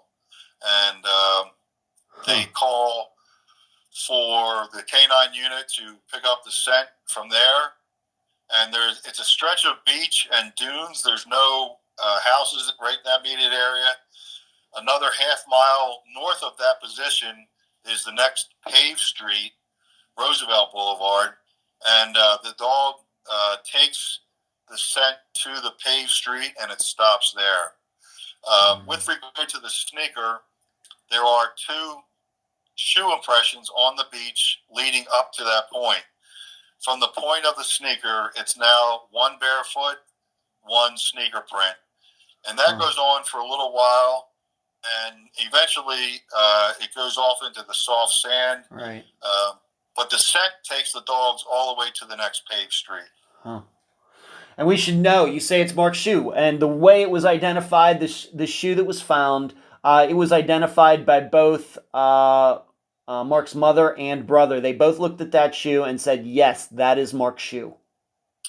Yeah, and, being a true crime podcast, something for your listeners. Yeah, please. That's a crime scene, right? Yeah. And you want to secure that. Yeah. But again, November of 1991, it's freezing cold. We're looking for a lost or runaway little boy. Nobody, and I mean nobody, is thinking abduction on that night. Mm-hmm. Gotcha. And sure. and with that, we don't have a crime scene. They pick up the sneaker by their bare hands. Police officers there. I mean, we did it to ourselves. Happens we don't a lot. preserve the crime scene. We don't photograph the impressions in the sand that I'm telling you about, and we walk the sneaker back. We want to see. Hey, this is what the fireman said. We were thinking, okay, if this is Mark's sneaker, we're going to go a little further, and we're going to find Mark stuck in the marsh, hiding, whatever, and get off the call and end it. Yeah. And obviously, that's not what happened. That's Rich. I feel for you. I do. I've never been a police officer, but I get exactly what you're saying, and we talk about it a lot on Unfound, that certain steps that maybe, once again, hindsight 2020, that should have been done weren't, because people just don't think that a disappearance is going to go unsolved for 30 years. They think it's going to be... It's a search and rescue. Yeah, that's right. I'm not there that night, but if I were, I'm thinking, I push and push and push until we find them. We find them, we save them, the day's over. That's right, and that's a very common thought, and I really cannot blame those people at the time, especially considering the area, not just before Mark went missing, but even since. We know that there are no other teenagers missing from that area, or maybe they went missing for a day or two, but they were found. There's nothing, certainly, with a disappearance that's 30 years old. So I get it. That's, and I understand. But I just want to establish again, though, when the shoe was brought back, both Maureen and Mark's brother said, "Oh yeah, that's his shoe." 100%. Okay. And let me say, October of '91, Mark fractured his left foot jumping out of a tree, and he was in a boot cast. And then he had recently come off the boot cast, but the foot was still irritating him, and he was actually wearing Matthew's, his older brother's sneakers, which were a size bigger than his, so it was more comfortable for him. And so there were Matthew's original sneakers that Mark had been wearing, and something else too. I don't know if you remember this as a child or not, but you had your play clothes, and then you had your good clothes, and the same with his sneakers. He had a brand new pair of leather sneakers that his grandparents bought him. He wore those to school, and when he came home, he changed out of them. And the sneaker that we found on the beach was the left shoe of the pair that he was wearing at the time. Okay, and that's where I was going to go with that. Being that it was Mark's shoe, and two people who would know the best said it was it established that Mark was wearing that shoe when he went out to look at the fire that day? Was that established? His mother swears that he was wearing them. And one other piece of information, we have an October photograph of Mark sitting on the porch with his brother, concrete porch, with Mark wearing those exact same sneakers. Okay, so this is the two experts who would know the best. His mother and his brother say, yep, that's his shoe. And as far as Maureen could tell, it makes total sense that he would have been wearing that shoe. That's his play shoes. He's going to be going down to the beach. Maybe he thinks he's going to be, who knows where he thought he would go to check out this fire. It makes sense that he would wear his bad shoes and not his good shoes. All right. So we have this footprints on the beach. You said that, like, one footprint that eventually led up to the pavement, and the dogs lost the scent. There is a problem with all this, though, ladies and gentlemen of the audience. Why don't you tell the listeners what kind of the problem is regarding the shoe on the beach? Well, the shoe is, if the park is in the opposite direction of the fire, the sneaker is in the opposite direction of the park. Wow. It's a half mile west of the park on the beach. It's the opposite direction of the last place we saw Mark. If we think Mark was abducted, he was abducted from the park. The sneaker was found on the beach. The two don't go together. Yes, that is certainly true. He's walking into the park in an east direction, but the shore is in the west direction, the opposite direction. And even that, like you already stated earlier, they were looking south of his house, near this pump station where the fire was. And then just on a whim, they said, you know what, let's just go north and see what happens. And then they run into this shoe. So we have three very different locations for this disappearance. So there's a problem. But what about these two witnesses say they saw the shoe there actually the day before? What is that? So there's several days of searches. The search that night went on to about 1 o'clock in the morning. And then the chief of police called it off until daylight the following day, which is 5, 6 o'clock in the morning. And then they pick up with it the second day. And so the neighborhood realizes what's going on and that the boy's still missing. And it's being covered again by the 3, 6, and 10, the major news channels, and TV 40, the Atlantic City channel.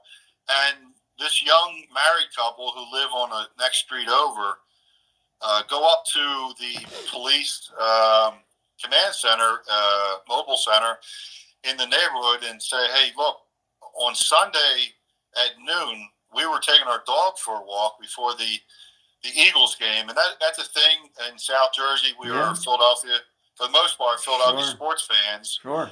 And on game day, Sunday, you get everything out of the way before the game so you can watch the entire game. And it was a 4 o'clock game against the Cardinals. And so at noontime, this young couple's on the beach in the area where the sneakers found. And they say they saw a white leather sneaker in the exact same area the day before, noon Sunday. They gave a taped statement, saying that what they found was where it was found. Once again, you are the person with law enforcement experience. Once again, without going too much into deep theorizing or anything, but that had to be bizarre when you came across that fact. Maybe you didn't even find that out until 2007, or I'm not sure. But when you ran across that story, it had to be a big question mark.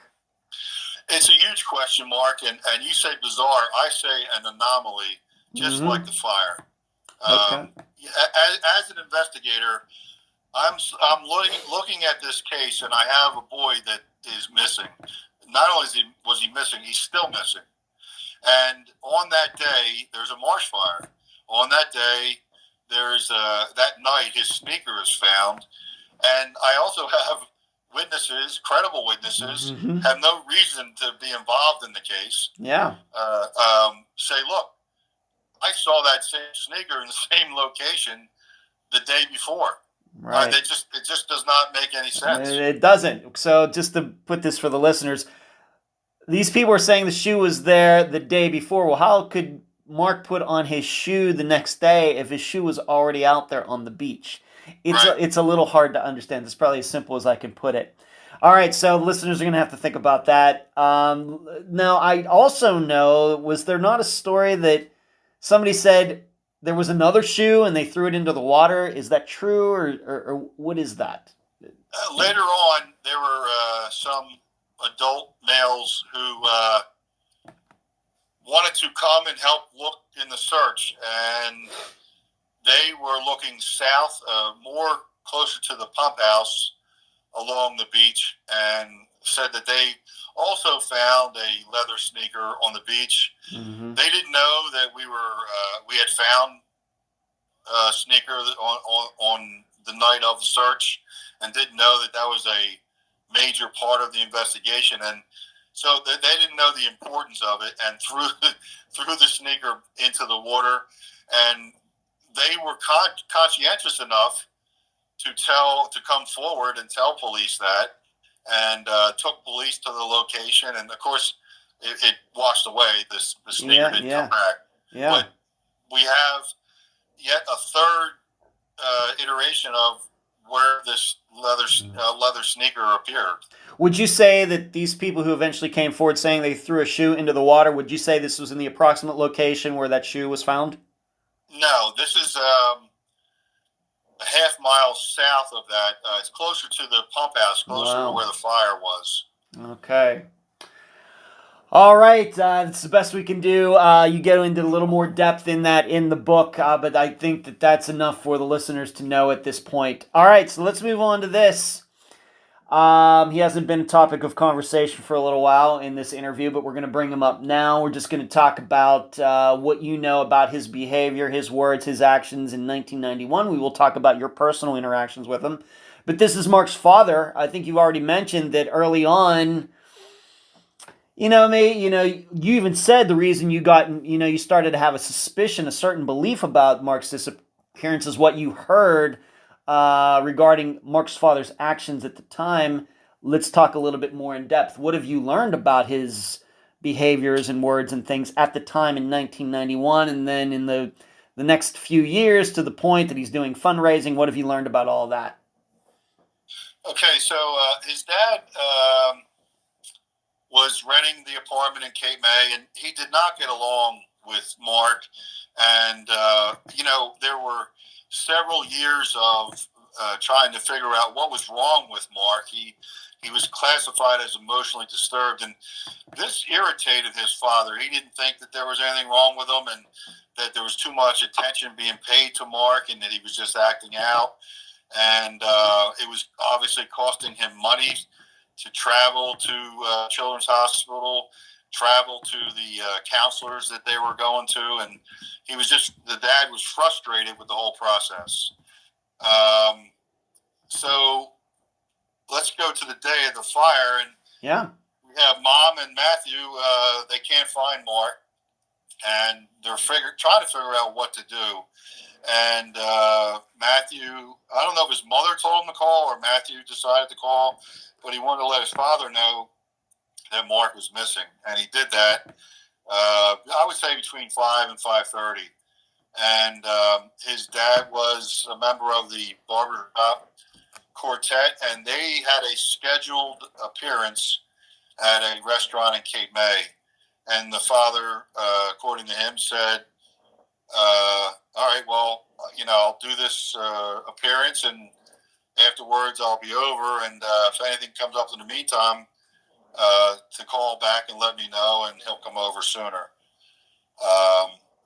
So he does not immediately respond to his older son's request to come to the scene and help search. And in his father's defense, he's not getting along with his wife Maureen, and so he's not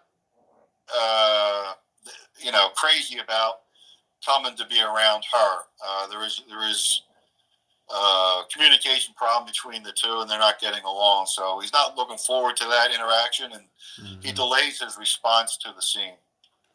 Yeah, and we have to remember that the older son was calling his father, and actually the father and the older son got along pretty well. They did, and they still do. All right, and so if there was ever a person who could have gotten Mark's father to show up at the scene that day, or and get some emotions and caring out of him, it would have been Matthew. But that's not what happened. Yeah, and I could see if Maureen made that call. Yeah, right. He would say, "Hey, look, Mark does that, he'll turn up." Right.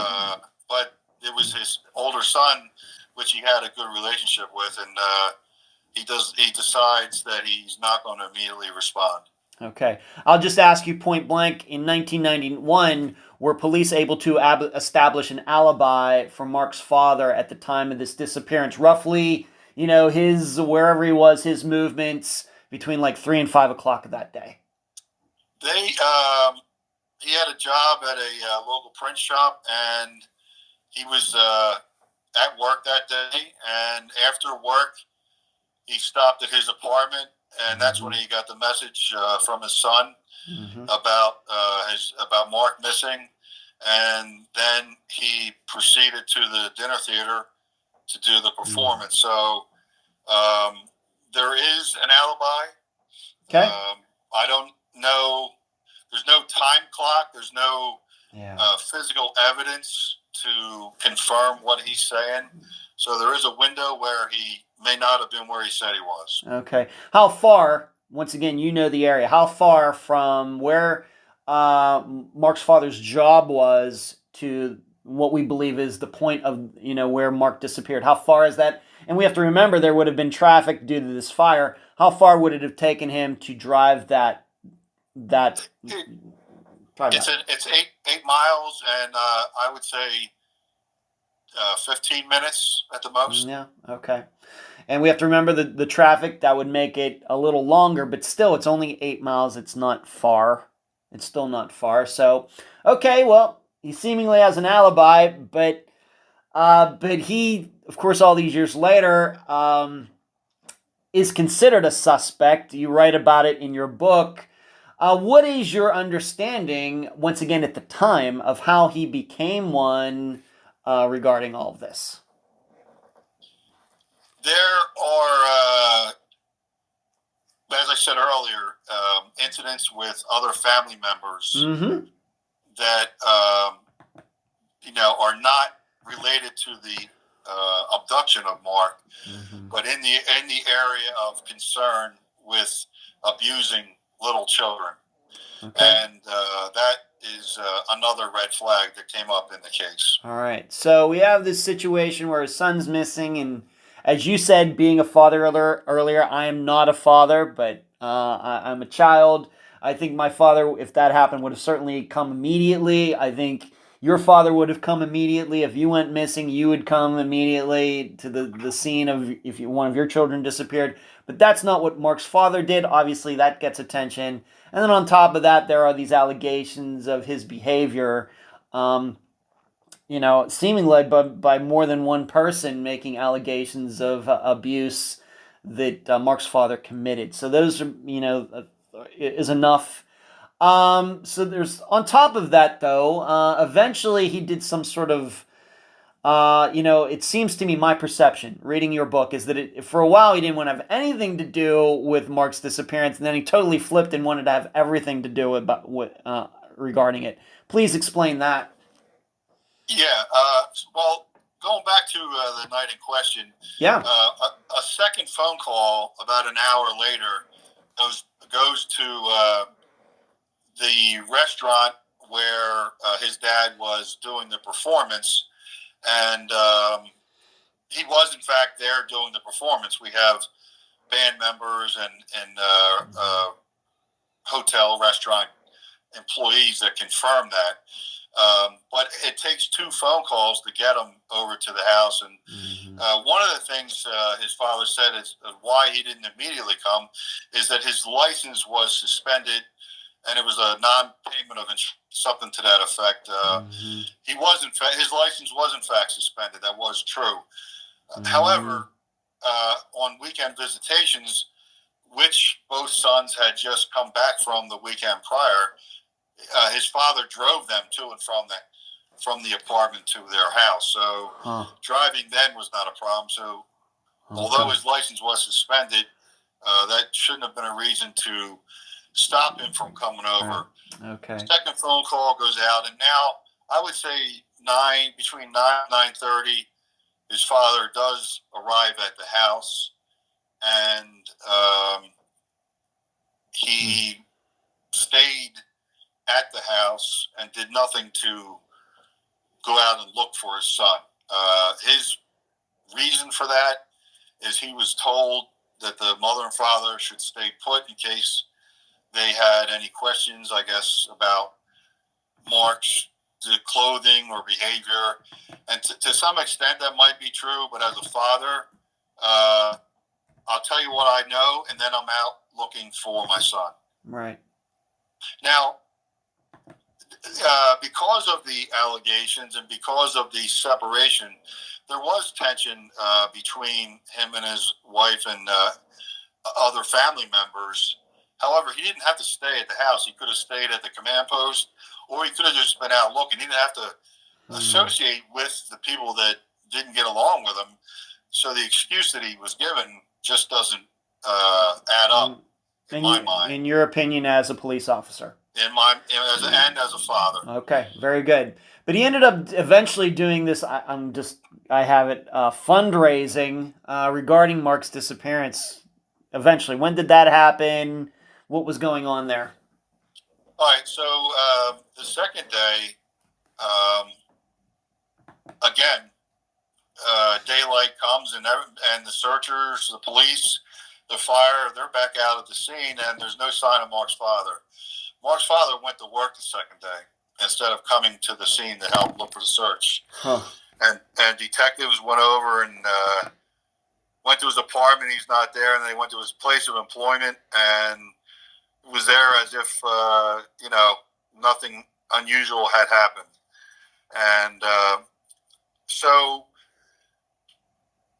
that day goes on, the third day, and I would say a week or two later, all of a sudden their father becomes a champion in the search for Mark. And although there was a grassroots effort by local people to establish what's called the Friends of Mark, and that was a few moms and dads who were with Maureen the night of the disappearance and for several days answering her phone, and they sat in her living room with her.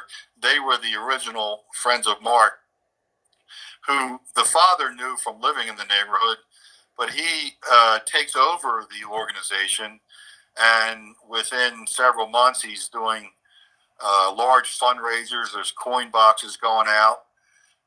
He's doing radio shows, one of which Riddick Bowe, who was a heavyweight champion at the time, heard the radio show and wanted to get involved and made a pledge towards a donation for helping to find what happened to Mark. And on his boxing shorts and his robe, he has helped us find Mark on that. I think it was December 15th was his fight in Atlantic City. Wow. So his father, Mark's father, arranged that? How did that all happen that a professional boxer would get involved? I believe between the boxer had Riddick Bowe had children, and he was emotionally taken by the story. And I believe he had his manager reach out to Jody Heimbaugh, and that's how they got the Friends of Mark set up. Wow. Okay. So he starts You want to this. do that over again? No, that's fine. No, that's fine. It's good. But this fundraising, not totally seemingly on the up and up. Was he following all New Jersey tax laws and paperwork, or what have you found out about that? None of that was really looked into or considered in the beginning. It was just, a lot of pain and anguish for the family because Mark is still missing. Yeah. And there was on the anniversary of, that wouldn't be the anniversary, it was on the next year in 92 on Mark's birthday. They had a birthday party for him and a kids fair, kids event, and other fundraisers. And people started sending large amounts of money for posters and equipment and things to get the word out about Mark missing. And the campaign was very effective. It reached California almost within a few weeks. And I would say across the country, there were people looking for, an 11-year-old redheaded boy if he was abducted and taken away from his neighborhood. Because we were getting calls for sightings of Mark at that time. Okay. All now, in reference to what you're asking me, several people who had close contact with his father, I guess, reached out to Consumer Affairs, and it showed that his father did not register as a nonprofit, and he was just collecting that money and allegedly using it for items for the disappearance and for personal use as well. All right, just using it kind of as his own personal bank account? Yes. Okay. At the time, or any time since, from 1991 to 2022, any warrants served on Mark's father's car, work, home? Did he have a storage unit? Any warrants served on him regarding Mark's disappearance at all? To my knowledge, there was not. There was an investigation by Consumer Affairs, and it was more of a administrative investigation. And again, his son is missing, so I'm sure there's a amount of consideration given in that regard, and they don't want to be locking up the parents of missing children. And they told him what he needed to do, and instead of registering and accounting for all the money that he took in, he just folded up shop and moved out of state. Okay. But in regards to the actual disappearance itself, once again, we're talking about him. We have his seeming lack of care, at least at the beginning. We have these allegations against him and all of these things put together. We know that he and Mark were not close. I'm asking you, as a warrant for the investigation of the disappearance, anything done against Mark's father? No. Okay. No, in fact, he's taken several polygraphs, and on the third day, him and Maureen both took one, and they both passed the polygraph. So he was ruled out as a suspect, if you will, at that time. Okay, very good. Let's move on to this guy, and I think anybody who, once again, getting your book, this guy is mentioned. They go to the Charley Project page. His name is mentioned there, and so we're going to talk about him. His name is Tom, one of the most ugliest last names I've ever heard, Buttkavage. Buttkavage, how do you say that, Rich? Buttkavage. Tom Buttkavage. How did he pop up as a person of interest, a person connected, a suspect in Mark's disappearance? What is your understanding in 1991? So the Himebaugh Task Force in 92 are looking at local persons of interest, and one popped up on their radar who was arrested as a child molester, and he was in the area of Mark's neighborhood a month before Mark disappeared, but nothing further connected that person to the case. So he's not ruled out, but he's a person of interest, if you will. And I don't want to say not a lot is going on, but not much is going on as far as progress in the case. Mm-hmm. And what happens is in September of 1992, the New Jersey State Police decide to assign 6 state troopers full-time to this case, and this is where the Heimbaugh Task Force is formally organized, and that is a huge commitment by any law enforcement agency, let alone the state police, because they have such a big area to cover. And their missing persons unit, major crimes unit, sends 6 troopers, experienced troopers, to reinvestigate the case and then formalize it in the form of supplemental police reports, to which we use as a frame of reference for factual basis to this day. A lot of things I learned about the case were studying the reports that came from this reinvestigation. And what I'm getting at here is that starts in September of '92, and they're rolling along, and the sketches come from the people on Delaware Avenue that saw the guy talking to Mark in November of '92. February of '93, a male prostitute in Philadelphia goes to 2 beat officers and says, "Look, I was just hired by one of my customers," and he takes me back to his apartment. It was Valentine's Day in '93, and it's raining. He remembers that, and he takes his wet clothes off, and they're romantically involved, and they're watching commercial porn to arouse themselves. And according to the male prostitute, he gets off, and now Thomas Buttkavage says now it's his turn. He takes out the commercial porn and puts in a home videotape, according to the prostitute, and it's Tom Buttkavage molesting a young boy that appears to be Mark's age, about 11 years old, with red hair. The male prostitute says that he had recently seen a flyer, missing persons flyer of Mark Himebaugh with the red hair, and he immediately recognized the boy in the video as being the same as the boy in that poster. And he tells this to the officers in Philadelphia, who eventually the information gets back to the Heimbaugh Task Force, and then a major investigation into Thomas Buttkavage begins in February of 1993. And so what did, when Tom was confronted with this information, this allegation against him, how did he react? And of course, I'm guessing this tape was never found, but what did Tom have to say about all this? Well, to this day, that videotape has never been found. And you have to wonder if it ever existed.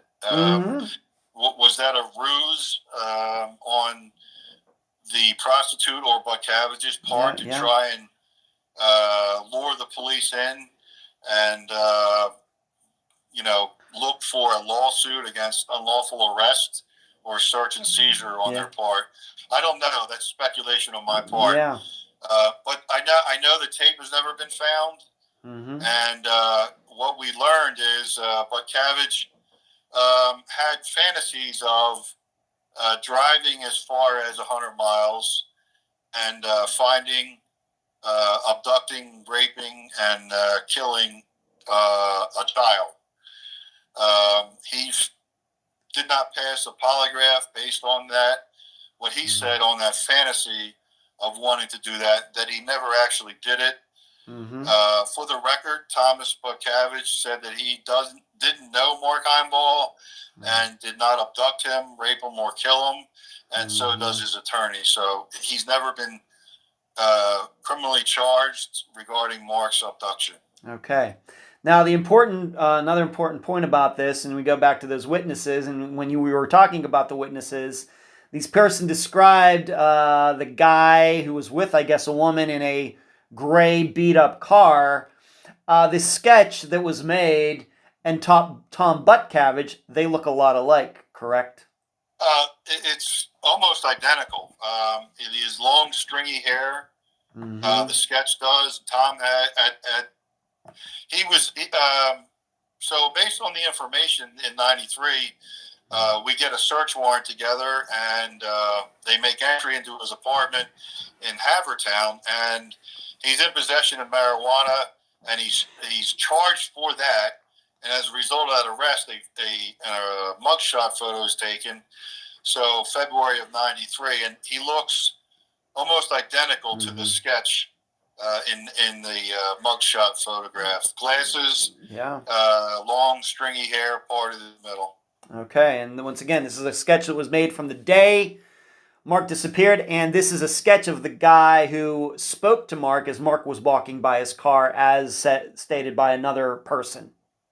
Yes. Okay. Now the sketch was not done until November of '92, when the state police are going to reinvestigate the case, but it's done long before Buttkavage is even known to our investigators at the time, and long before he's arrested. So that photograph was taken.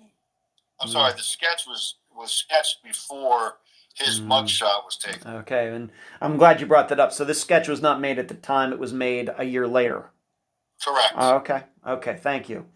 Any proof, and we're going to get into this coincidence, but any proof, of course, Tom says, I have no idea who Mark Himebaugh even is, but is there any proof that Tom knew Mark's father? There is no proof that he knew his father, but there is proof that one of his friends was connected to Mark's father, and that association is Buttkavage had a lover, and the lover had a roommate. They rented an apartment together. That roommate was from Cape May, and that roommate's father was in the barbershop quartet with Mark's father. All right. So Tom Buttkavage's lover's roommate's father was in the quartet with Mark's father. Correct. And all of them had been to the Jersey Shore at some point. They had made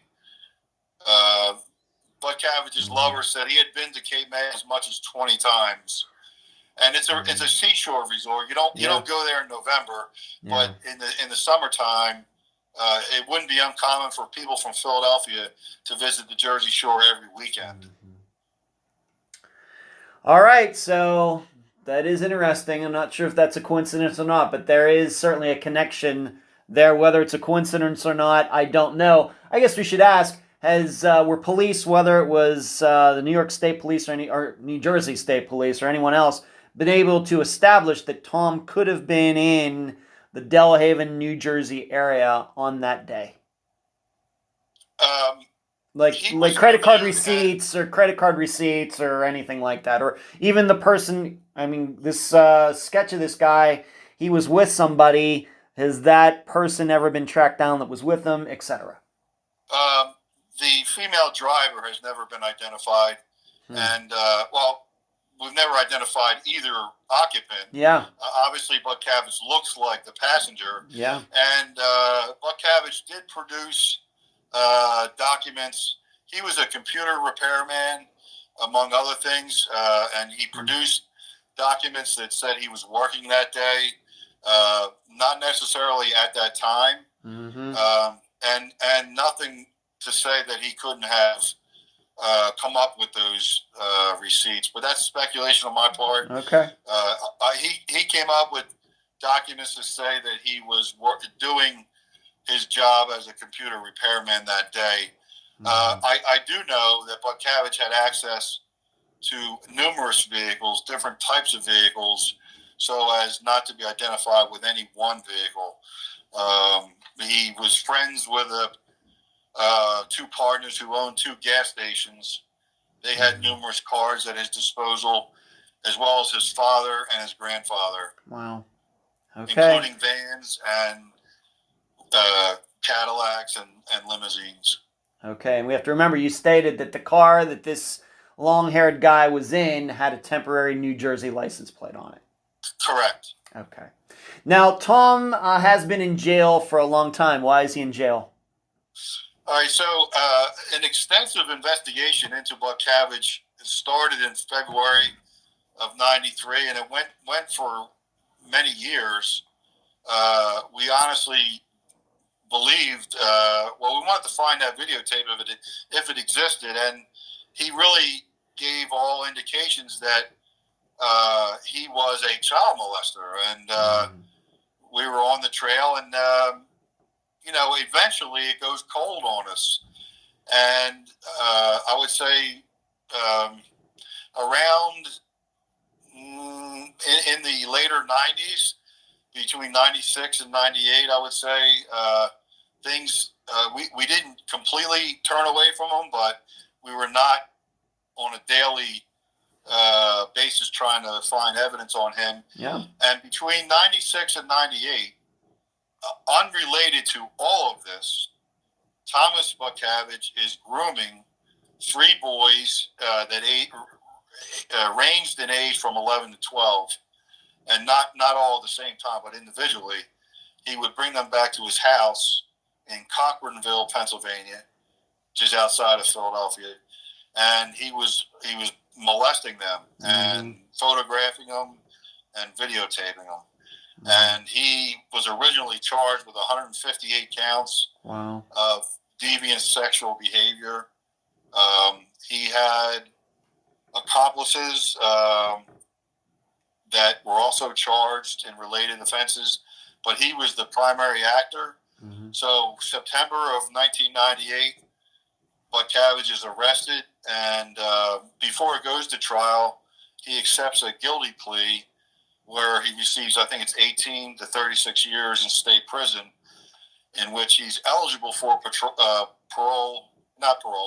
His max date is 2035.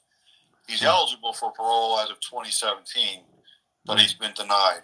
He's still in jail.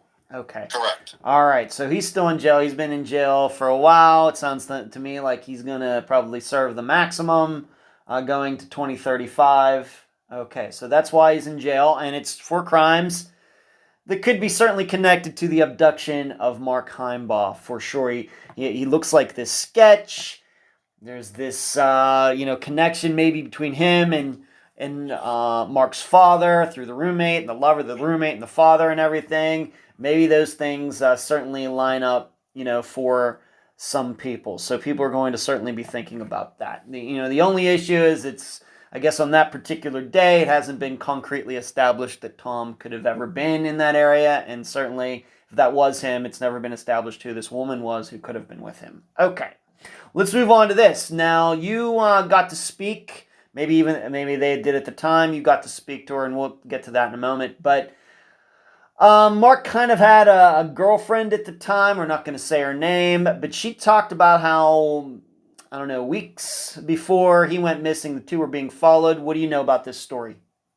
Yeah, before we get into back to Buttkavage for a second. Please. I retired at the end of 2010, and before I retired, I had an opportunity with the prosecutor's office to go to the prison that Buttkavage was in at the time, and with permission from the county prosecutor and Mark's mother, to offer him a plea if he gave us the information, if he was involved, of what happened to Mark, and he could be given time served, so he wouldn't get any additional time, but we'd be able to close the case out.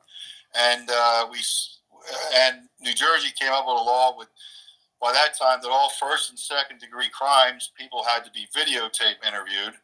And we sat down with the videotape cameras in an interview room of the prison that he was in at the time, and he walked in, and I introduced myself and the other members there, and he politely declined the interview and asked us to speak to his attorney before anything like that would happen. And we wanted to bring closure in the case for the family, and Maureen was all in favor of waiving any additional time served for Buttkavage if he did do it, just to find out what happened to Mark. And so he refused or declined to take that offer. And actually, he didn't make a decision on the offer. He just said for us to speak to his attorney. Okay. All right. And we'll be talking about your interactions with Mark's father here. Thank you. I was going to bring that up a little later, but I'm glad you brought it up now. Your attempt to at least speak to Tom Buttkavage when you were on the case, 2007 to 2010. Okay. All right. Now let's talk about Mark's girlfriend at the time. What did she say about being followed? Her and Mark, as much as 2 weeks prior to his disappearance, were being watched or followed. And it was somebody that she saw in the park. She saw the same guy there's a convenience store. It was called Delhaven at the time. And Mark told her that the same vehicle was following his school bus in addition to being at those places. Wow. Did she ever give police a description of this, being that she said it was a guy? Did she ever give a description? Did she give you a description when you spoke to her? She repeated what she told investigators back in '93 with the reinvestigation by the state police. Yeah. That it was an older brown, like a Mercury Marquis or LTD. At one time, it drove past the house. Her mother wasn't so sure until what she was saying until she saw the same vehicle go by the house. So it reaffirmed to Mom that what she was saying was true. What about the person driving the vehicle? Any description? Yes, that it was a white male and dirty looking, I guess, is the best way to put it. Okay. No sketch artist involved in this particular description. Could you, once again, in your position, would you say that she was describing Tom Buttkavage, for example? A person of his stature, yes. Okay. All right. So there was this following. Once again, you spoke to her. After Mark went missing, did she ever remember being followed after that? Did she ever? After Mark went missing, did she ever remember any stories? Maybe she was out with some other boy being followed. After Mark went missing, the entire county kind of locked itself down, and people began to pay attention to where their kids were going, and they weren't allowed out. It affected people throughout the county, so the answer is no. Okay, very good. All right, so we have this following story. Could be something, and maybe the driver did seem to be. It could have been Tom Buttkavage, and you've already established that he had access to different vehicles. You brought up polygraphs a couple times, specifically regarding Maureen and Mark's father. To your knowledge, who were the people that took polygraphs in total for the investigation into Mark's disappearance, and who failed them? The county prosecutor's office took the initial polygraphs, and that's probably all I want to say now. I don't really want to get into that. Okay, totally fine. But you did say before that Maureen was given a polygraph and passed, and Mark's father was given a polygraph and passed. Yeah, 3 days after the incident, they both were, because of the incidents involving the family members and his delayed response, the investigators at the time in '91 wanted to rule him out or see if he was involved in some way. So both parents were polygraphed, and both passed at that time. Okay. All right, that's a lot of information. So let's move on to this. Being your investigation, you're becoming, I guess, you responsible for it. You doing what you did, going to try to talk to Tom Buttkavage. We've already talked about that, and we're going to talk about you talking to Mark's father here in a bit. But in total, when you started asking a lot of questions, 2007, did you find any people that changed their stories between 1991, 92, 93? And when you asked the questions 15 years later? Before 2015, I had not learned anything new regarding what we already knew of the people involved. Okay. Whether it be parents or Buttkavage or anyone else. Okay. Once again, you getting involved into it the way you have over like the last 15 years, any people you think that were missed back in 1991, 92, 93, that you got to speak to now? Anything that maybe person, a witness, somebody knew something that slipped through the cracks back then? Well, there's probably several, but one off the top of my head lived in the neighborhood, and they were a teenager or preteen, and before Mark went missing, and on one occasion, Mark's father invited her into the house, and she reports that he had porn movie on, and it frightened her, and she couldn't get out of the house fast enough. She had never seen anything like that before, and ran back to her house. Okay. All right, let's move up to this. Now, you have had a chance to speak to Mark's father one-on-one, correct? Yes, I have. In 2000 and... Go ahead. All right, in what year, please? 2009. We called him in for an interview, which he voluntarily did, and he has throughout the investigation. He's never run from an interview, to my knowledge. Okay.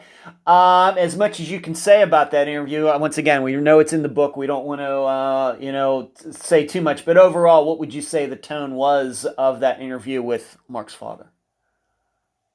Prior to the interview, I had received a lot of training in advanced interviewing techniques, and one of the things I learned was to do a lot of research on a person's background before interviewing them, and to learn as much about them as you can, because there may be things in their past that explain present day behavior. And I did that with Mark's father, and I learned, first of all, that he was a Vietnam veteran. He was a member of the Navy, and served a combat tour on a destroyer in Vietnam, and didn't see any significant combat action by his own words, but I thought that was significant. He never talked about that.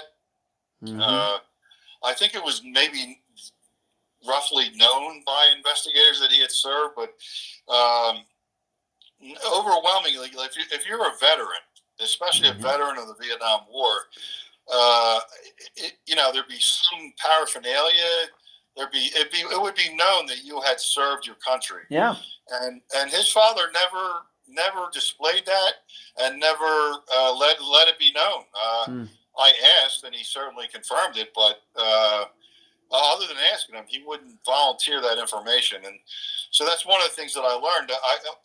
To the good on his part, I guess. He's a veteran of military service, and as am I, and I regard that highly in a person. But he never mentioned that, and again served on a ship during the Vietnam War, so that was significant. But what about the in you talking to him in 2009? Did you find him to be deceptive in anything? Was he arrogant? Anything like that? Once again, in talking to him about, of course, Mark's disappearance, and maybe even to the point of, I'm just going to ask, did you even try to accuse him of being involved? How did he react to this? Just the overall tone of talking to him about Mark's disappearance when you interviewed him. Okay, so I don't know how much investigators spoke about allegations. of him. I've mentioned earlier Yeah. to him directly or not. Yeah. But I interviewed the victims of him from prior years directly, and I got tape statements from them. So I already knew what he had been accused of, what actually took place, and I wanted to confront him with that, and I did. Yeah. And he didn't deny it. He said that it happened, and he said that it was because it happened during his marriage, and they had a lot of problems. They had financial issues. They separated several times and got back together. But he did not. He not only did he not deny it, he admitted it. Yeah. Said he was sorry and he'd have to live with it. But he 1,000% said it had nothing in his mind or knowledge. It had nothing to do with Mark's disappearance. Okay. Now, what I just told you about 2015, I didn't know anything about that in 2009, so I didn't know to confront him with it. Yeah. Or I would have. But, for what I did know, he did admit to. Wow. Okay, in speaking to him, did he ever offer up his own theory as to what happened to his son? Of course, he's been informed along the way of Thomas Buttkavage and his associates, and he knows about that connection where I said with the lover's roommate and his father. He knows that. Okay. And, he, obviously he can't deny it, but he's aware of that loose association to Buttkavage, and in his mind, he says or believes that Buttkavage or someone connected to him was probably responsible for it because of how much evidence points in the direction of Buttkavage as being a child molester. Okay. All right. So you got to speak, but would you say that Mark's father was cordial? He was cordial. He would not offer any information up. You had to ask him for it, like the information that I was talking about a minute ago. Yeah. But he didn't deny it, but you had to ask him for it. He didn't offer it up. Okay, very good. All right, so you got to speak to him. And so that's the only time you've gotten to speak to him, 2009? If you can say. If that's the only time, once again, in the same room, man to man, eye to eye. Yes. Yeah. Okay.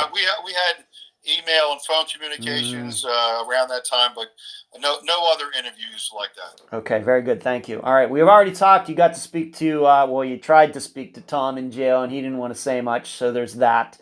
In your work, did you get to speak to any of the witnesses? Once again, people who saw him down by the beach, people, the person who ever saw this person who might look like Tom Buttkavage. Did you bother to track those people down at all in the work that you've done?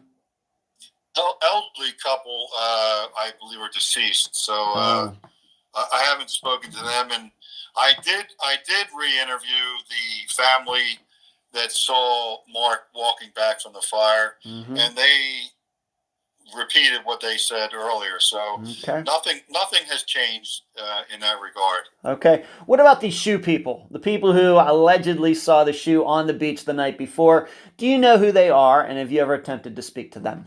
No, I have not. Do you know who they are, though? You don't, of course, do not mention their names, but do you know who they are? I know who they are. I have not run into them.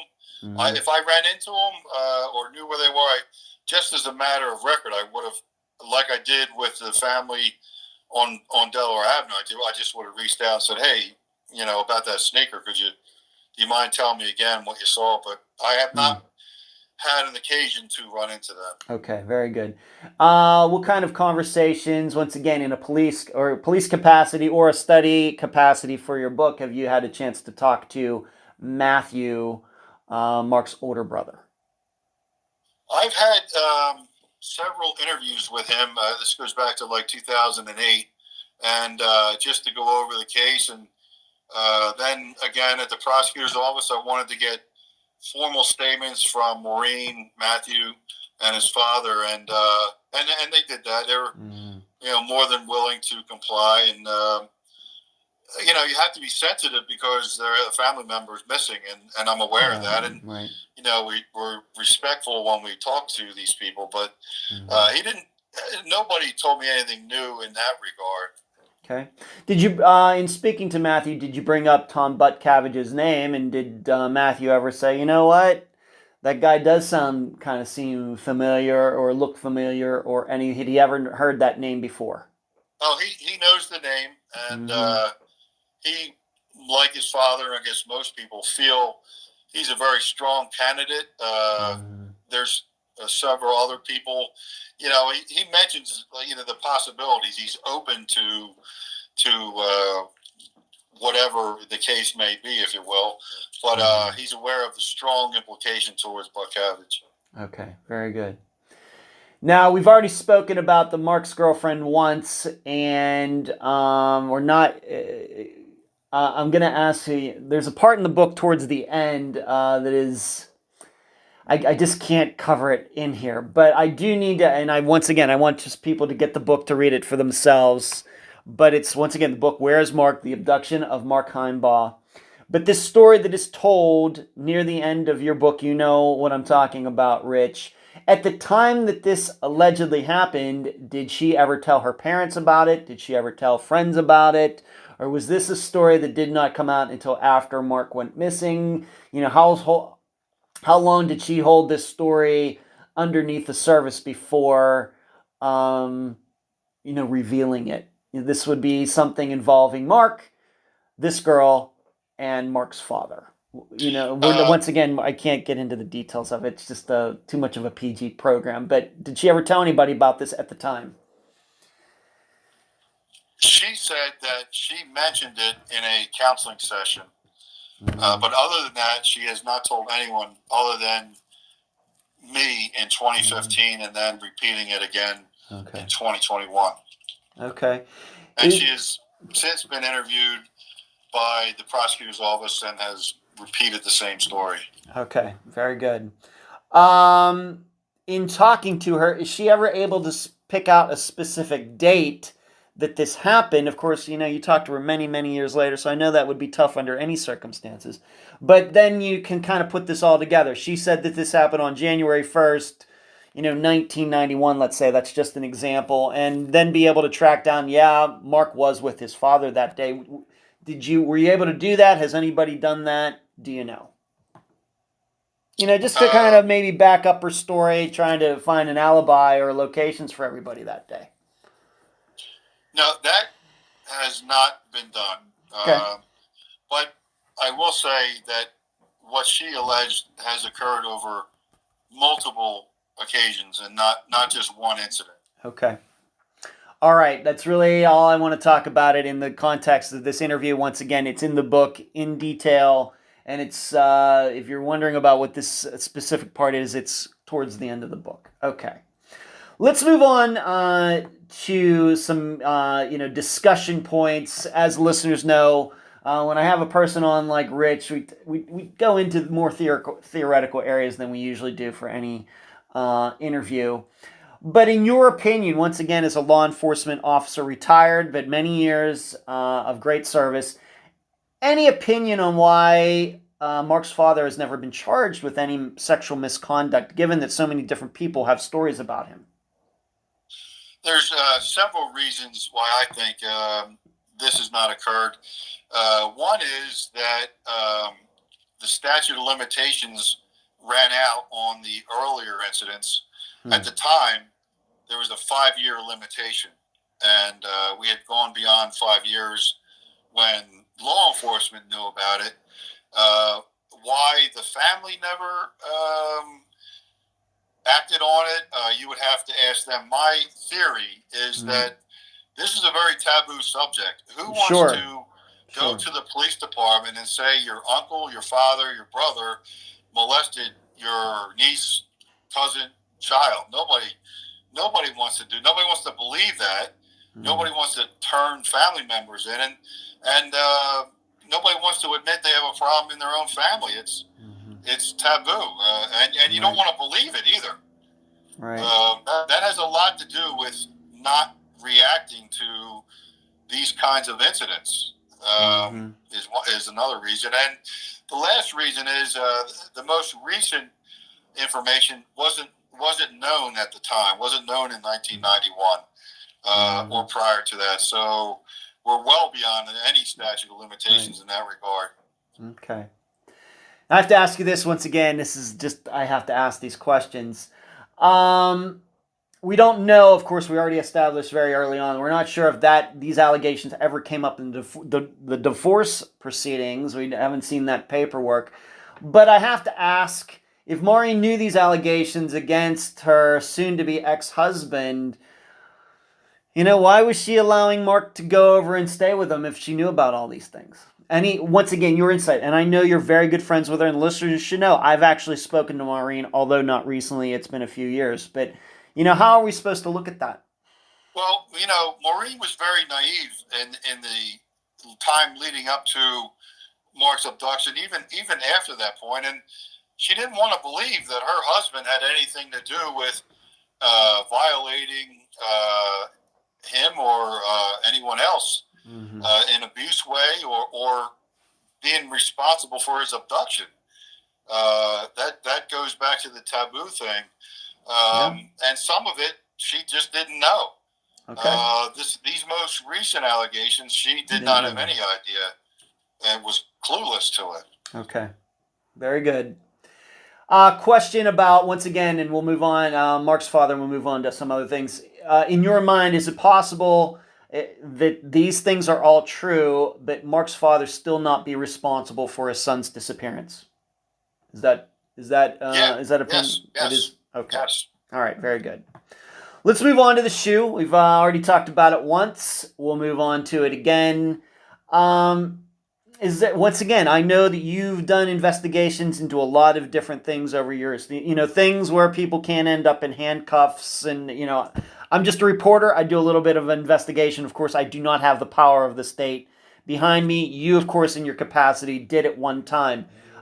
Is there any way to rationalize this story about the shoe? We've already gone over it once. We'll go over it again. Any way in your mind to, rationalize the story about it being on the beach the night before?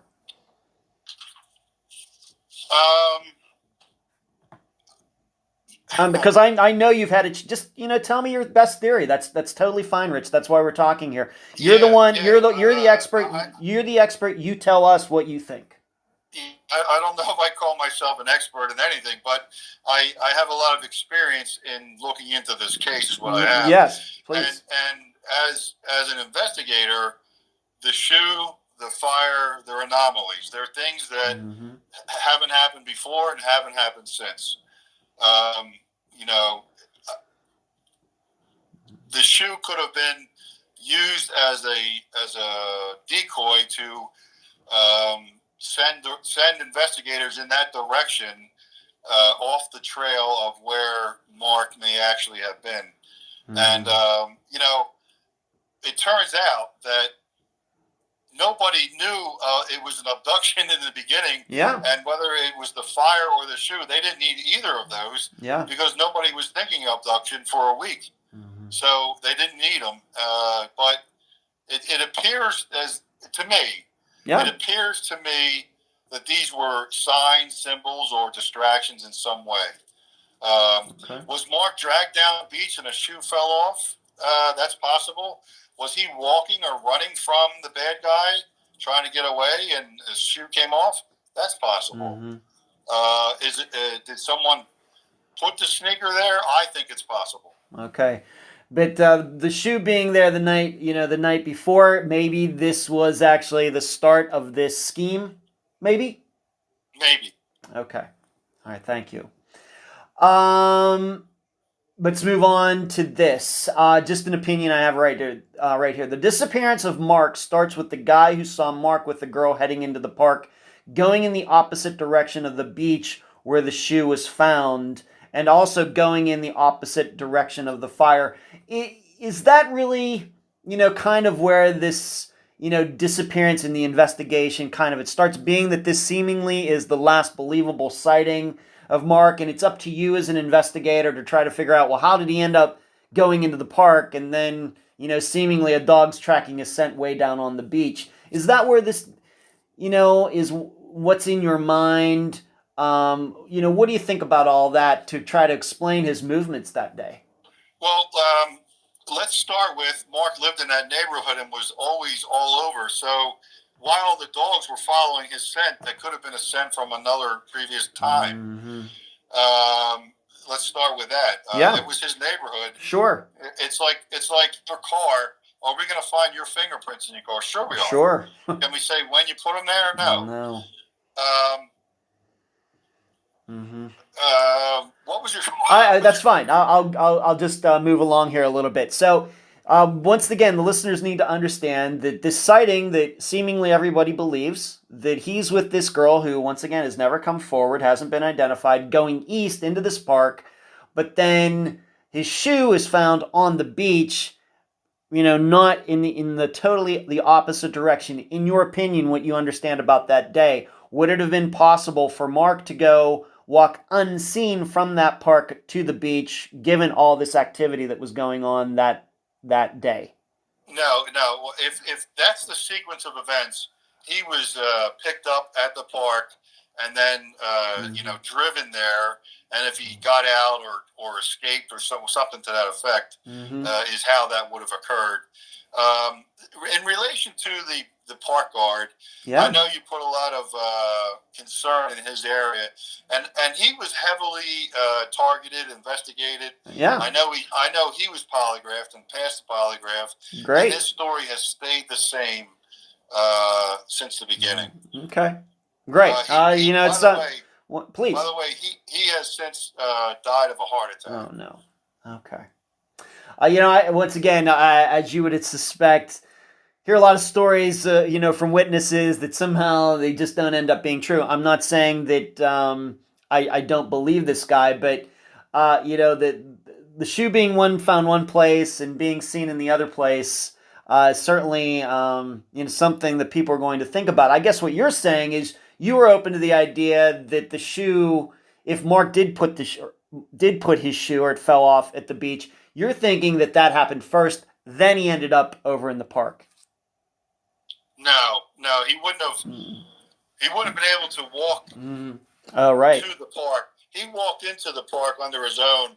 He would have had his sneakers on, and that would have been the park first, and then the beach. Okay, but you're also saying you don't think he could have gone there without other people seeing him, and so once again, maybe we're thinking that the shoe once again is a ruse, as you've portrayed.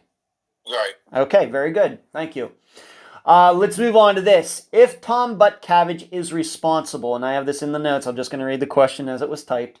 Was this part of some huge plan, or was he in the right place at the right time, or wrong place at the wrong time to do this? Tom Buttkavage. What do what's your best guess? If Tom Buttkavage is responsible, he didn't stumble on Mark. Mm-hmm. He was targeted. Mm-hmm. Okay.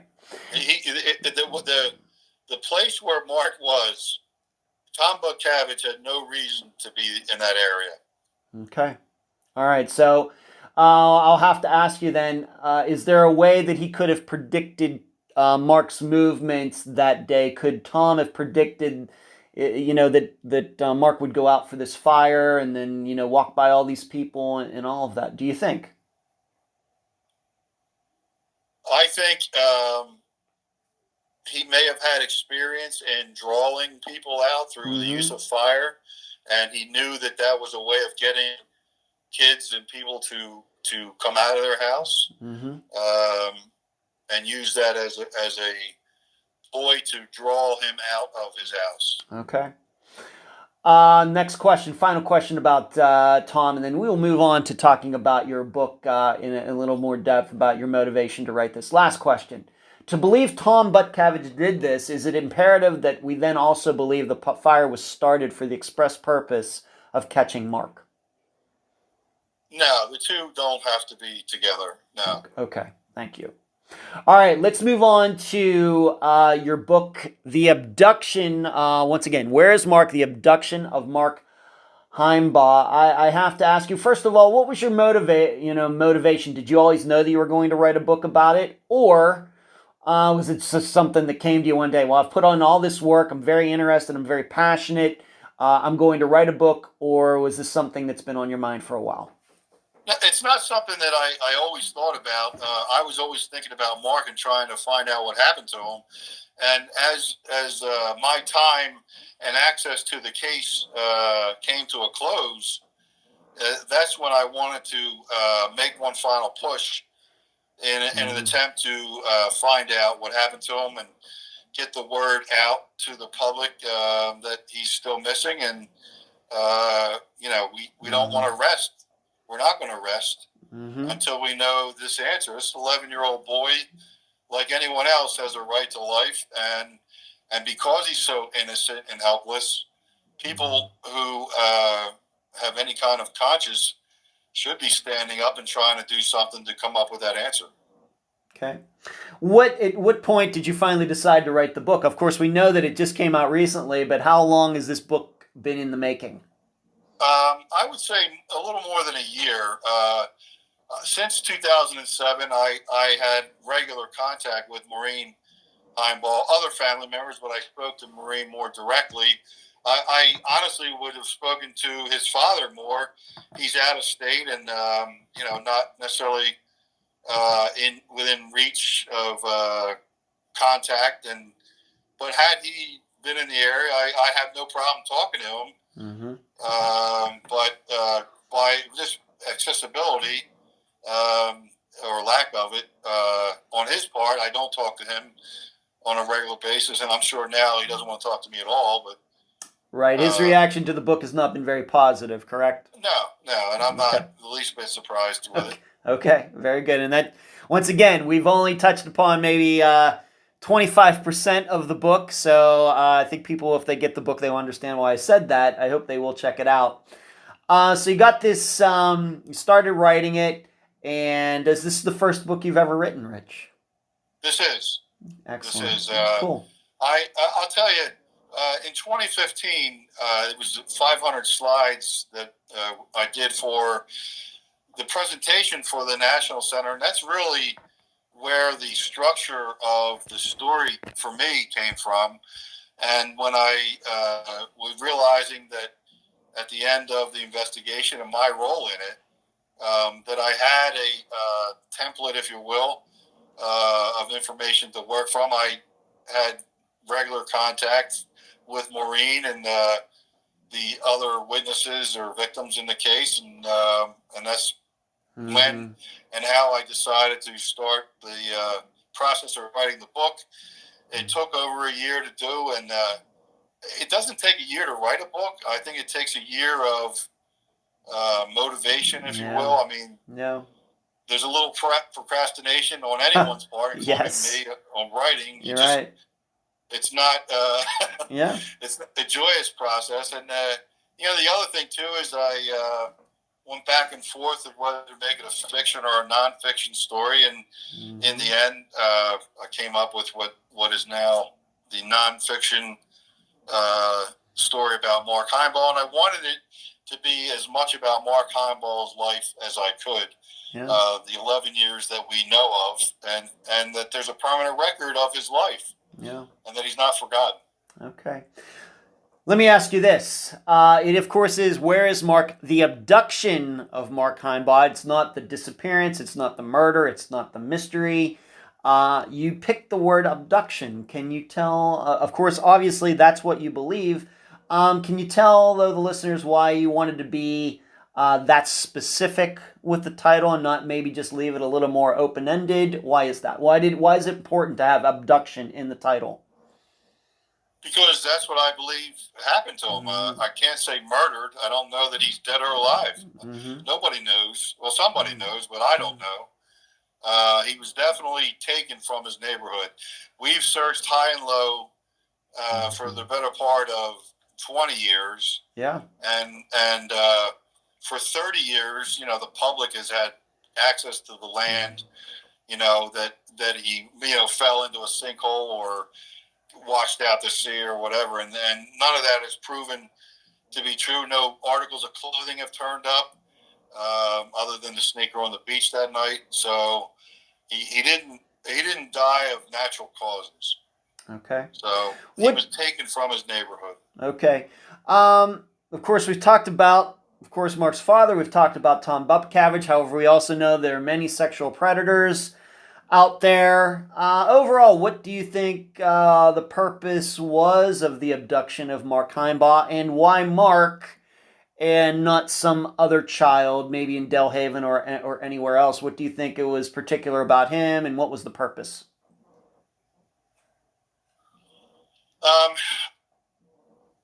I'd rather not get into the ultimate reason. Mm-hmm. I think the immediate physical reason is for the sexual pleasure of a molester. Okay. And his ending was, the actions by that person or persons. Okay. So, I don't want to go further as to why it all took place. Okay. Very good. All right. So everyone, please check out the book, Where is Mark? The Abduction of Mark Himebaugh. So tell the listeners where they can find the book, Rich, or tell them about your social media presence, both for yourself and for this book that you've written. Why don't you tell the listeners all about that right now? Sure. Thank you very much for covering the book, and I do appreciate that. It can be found on Amazon if you just typed in "Where is Mark?" with a question mark. The book will come up. And then I have a website that also is all one word, lowercase, Where is Mark? And if you type that up, whereismark.com, you'll come up with my website, and there's a link to buy it from me directly. Okay. All right. Do you have do you have a Facebook page or anything for the book yet, or not? There is a Facebook page with, there's not as much information as there is on the website. All right. But there is a Facebook page with a link to the website and Amazon.com. Great. And lastly, the gentleman, James Thompson, that helped me put the book together and got it on Amazon for me. He designed the cover, and he also came up with the pricing of 1991, which is the year that Mark disappeared. Wow, that's very clever. Yep. That's very interesting. Yep. Okay, so is it just in print form? Do you have an ebook form or what? It is in ebook form and paperback. With Amazon, you pick the format. Yeah. The guy that helped me didn't want it to be in hardback for whatever reason. Yeah. This was the best way to market the book, if you will. Yeah. And he did a nice job with the cover. Yeah, I like it. Yes. Yep, absolutely. And, yes. It represents the area and really what we're looking at here. We have a marsh fire, and there's no sign of Mark. Yes. So it's a paperback, $19.91, and how much is the the Kindle version? I guess you call it. There is a Kindle version. Yes, I believe it's $9.91. Okay. All right. Any final words before we complete this interview, Rich? I'd first like to say that I'm more of someone who studied this case than an investigator. I was a detective, and I did follow leads, but really they were third and fourth generation versions of it. Yeah. There is a generation of officers and detectives that from November 25th of 91 through 2000 that worked this case diligently and gave it their heart and soul. And as much as I want resolution, they want it too. And, their efforts should be applauded, along with the volunteers that came out that week of searches where they weren't getting paid, firemen, community members, freezing cold temperatures, freezing cold. And we're out there night and day, and they just obviously never found Mark. But their effort and their willingness to find a lost or missing little boy should be applauded as well. Of course. Right.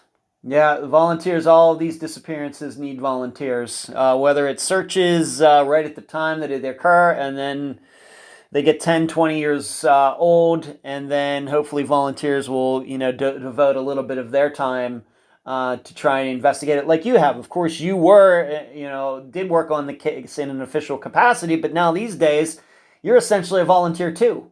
You put in, you're retired or you have other things to do. You have a family, you have other things going on, but you decided to make some of your private time devoting it to Mark's disappearance. So in a way, I guess you're a volunteer too, Rich, and it's spectacular to devote part of your life to that. We need more people like that for sure. I appreciate that, and you as well with your interest in the case. And one last thing, Ed. Please. I'd like to make a plea to the person or persons who know what happened to Mark to come forward anonymously or give your name or whatever, and at least help us find Mark to bring closure to his family. The boy needs that. He deserves it. His family deserves that. Maybe I should ask you this, being that you just brought this up. If you had, once again, doing the work that you've done, how many people, once again, in your version of events, what you think happened that day, how many people do you think know what happened to Mark? You mean are involved? Responsible? Yeah, know absolutely what happened to that day, whether, tangentially or directly. Can you even put the number on it? I would guess and say there might be 3 or 4. Okay. Is that what you're looking for? That's exactly what I'm looking for. So you believe that there are 3 or 4 people out there. Hopefully they're still alive so they can be questioned. But you believe 3 or 4 people on this earth know exactly what happened to Mark. Absolutely 100%. Okay. Well, Rich, I appreciate you being on this episode of Unfound. Absolutely. Thank you for having me. You're welcome. And that was my February 26th, 2022 interview with Rich Mchale, retired sergeant for the Middle Township Police Department and author of Where is Mark? The Abduction of Mark Himebaugh. I thank him for joining me and all of you on this episode. As I stated in the interview, I've made a video regarding Mark's movements on November 25th, 1991. Please check out my analysis at the Unfound Podcast Channel on YouTube. I'm now going to talk about my own personal tangential connection to the investigation into Mark's disappearance. It deals with my private life from many years ago, so bear with me, but it will show how it all came full circle back in about 2017 when Rich and I spoke for the first time. This following section will also support what I said early in this episode, that most people who know Mark's disappearance well believe it was the result of a plan, and not due to Mark being in the wrong place at the wrong time or an accident. Okay, here is where I talk about my own personal, tangential, coincidental connection to Mark Himebaugh's disappearance and at least one person's independent investigation into what happened. I'll have you know that this part of this episode is not scripted. So if you hear some ums and uhs and ers, that's the reason. I just wanted to do this off the top of my head because to type it all out, just like the update episodes, would take a long time. For the purposes of this section, I'm going to refer to this woman as Kay. That is, of course, not her real name, but if she's listening to this, she may even know why I'm giving her that designation. But I'm just going to call her Kay.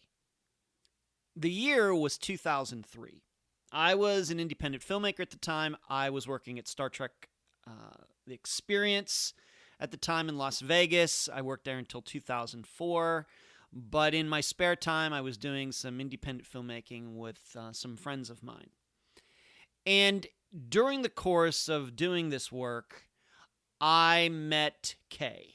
And in fact, the reason we met is because of a guy I was working with at the time. We were introduced to each other, and we began a relationship. And that went from about June 2003 until late January, early February of 2004. If anybody is wondering, I broke up with her, possibly mistakenly. But in any case, that's how long we dated. She was a filmmaker in LA. I lived in Las Vegas, and we would get together once every couple weeks or something. She would come to Las Vegas. I would go down to LA and had a really good time. And during the course of us dating, I can't even imagine how it came up, except to say that we were talking about things that we had worked on. Of course, for me, I was a relatively new filmmaker, whereas with Kay, she had been doing this for quite a while. So she had a lot to talk about when it came to prior projects. And she is from New Jersey originally, although she did not live there. I do not believe she had moved away from New Jersey at the time of Mark's disappearance in 1991. But she was from that state. And so she knew about it. And what she told me is when sometime in the mid-90s, she had known about Mark disappearing when it happened in 1991. But at some point, I don't think immediately, but within those next couple years, she decided she was going to attempt to do a documentary about this disappearance. So she was going to track down his family. She was going to track down the investigators, the police officers who worked on it at the time, any witnesses, all of that. As you would expect an independent filmmaker, somebody working on her own, or even maybe something a big project like they do for Dateline or something, what you would expect a producer, a filmmaker to do. And she was telling me about this, and as I've stated many times before, I'm always interested in disappearances. I've been interested in disappearances for as long as I know. And so when she was talking about this, I took a big interest. Had I ever heard of Mark Himebaugh before she talked about it with me in 2003? Probably, but we also have to remember this was before the Charley Project. This was before NAMUS. I don't even think Google was a thing. Maybe this is back in the old days of Netscape. And remember that search engine Dogpile? I think it was back in those days. But I'm pretty sure I had heard of it for whatever reason. I don't know why, but of course didn't know a lot about it, but she did. And she told me about the work that she did. And what was clear to me, because she made it clear to me, is that this was a project that caused her a lot of fear. The more that she looked into it, the more interviews she did, the more the fear rose in her. And yes, she did speak to Mark's mother back at the time in the 90s. And yes, she ended up speaking to Mark's father. By the time they were divorced, and you should know, we did not use Mark's father's name in this episode. That was Rich's choice, although he certainly does have the father's name in his book. That's fine. His choice. I'm fine with it. But she talked to Mark's father and a bunch of other people who were around the family, witnesses, everything at the time. Now, I don't think she was using film, but she was probably using VHS tapes. This was before digital, MP3, audio, etc. But she was maybe using VHS or beta, and she compiled what she told me. I never did see it, and I'll get into that in a moment.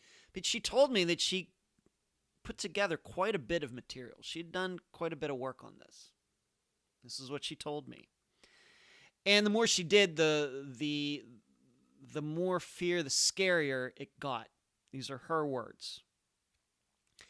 And this is why early in this episode I told you, people who have known about Mark's disappearance for a long time, of course Rich would be one, some of the other people who worked on the investigation, they would be in that category. This ex-girlfriend of mine, now close friend Kay, would be in that category. All of them, pretty much, almost all of them, almost unanimously, believed that this was some sort of huge plan to get Mark that day. And in Kay's case, what she thought she discovered in her work is that there were other boys, many other boys who had been abducted. Of course, they didn't go missing, but it was part of some sex ring. And that it went up a long chain of command or something to high-profile people in New Jersey and elsewhere. This is her talking. I'm not sure what to think, but you deserve to hear this. So, but here's the issue. What happened to that work that she did? It got seized by the FBI. They found out about what she was doing. We know that the FBI was involved in this investigation. Multiple people were involved in this investigation, and they went and took her material, and she hasn't seen it since. So that was back then. I'm thinking we only ever talked about this when we were a couple. We only ever talked about this one time back in 2003. I can't imagine us talking about it more than that, just because. And once again, this is like 13 years before Unfound got started, but this was a conversation we had, and I don't know if it stuck with me, but it was always in my head. I have a pretty good memory. So once I started doing Unfound, it was still in my head, and I thought about, and this is where it comes to the more educational side of this, I thought about covering the disappearance, and I remembered what Kay told me, the work that she did. And eventually what happened was that even though she and I had been out of contact, I think, for a while, I'd reached out to her. I told her what I was doing these days, working on this missing persons program. Of course, it was very in the infancy of Unfound. Maybe I'd only covered 20, 25 disappearances or something at that point. And I spoke to her, and I ended up tracking down Maureen. I have spoken to Maureen a couple times, although it's been a few years. And then I think it was through Maureen that I ended up speaking with Rich. I do not think I spoke to Rich first and then Maureen. I think it was the opposite. Pretty sure maybe he remembers differently. But this is the educational part of this. I've spoken, not a lot, but if you follow the live show, if you are a Patreon member, I've written about this. And I think maybe even in one of the presentations I've done to school so far, that police officers, investigators, for the most part, are not going to tell you anything. You just can't go to them and say, hey, I want to know everything you know about Mark Himebaugh's disappearance. Yes, the disappearance is almost 30 years old, this, that, and the other, but I want you to tell me. That's not going to ever get you anywhere. It just, especially, of course, if the person is still on the job, and even with retired investigators, I think that you have to show that you've been doing your work and you aren't just talking to them because you just want information. It has to be a give and take relationship. I would even say about that's going back to Jennifer Perry's disappearance from over a month ago. I spoke to a person an investigator who worked on it one time, and I think he spoke to me, although I couldn't speak to him again before the episode came out for whatever reason. But he did speak to me, and I think it helped that I told him that I'd already spoken to Jennifer's mother and sister, and I had all this information. I'd like to ask him about some things, and I got this FOIA. That certainly helped. So for all of you, if you're thinking about doing your own independent amateur investigation and you'd like to talk to an investigator, you better do a lot of work. Show that you're doing that work before you ever think about contacting a police officer who was responsible or who is responsible for a disappearance. Now, the reason I'm talking about this is that I can remember where I was the first time I spoke to Rich Mchale. I was, of course, living in my old place down in Madeira Beach. I was sitting on the couch in my place and talking to him, and no offense to Rich, who I'm sure is listening to this right now, but he wasn't saying much. But then I started to talk about everything that my ex-girlfriend Kay told me back in 2003. And some of it, I think, was information that was not public. At least, maybe it wasn't public until we just did this episode.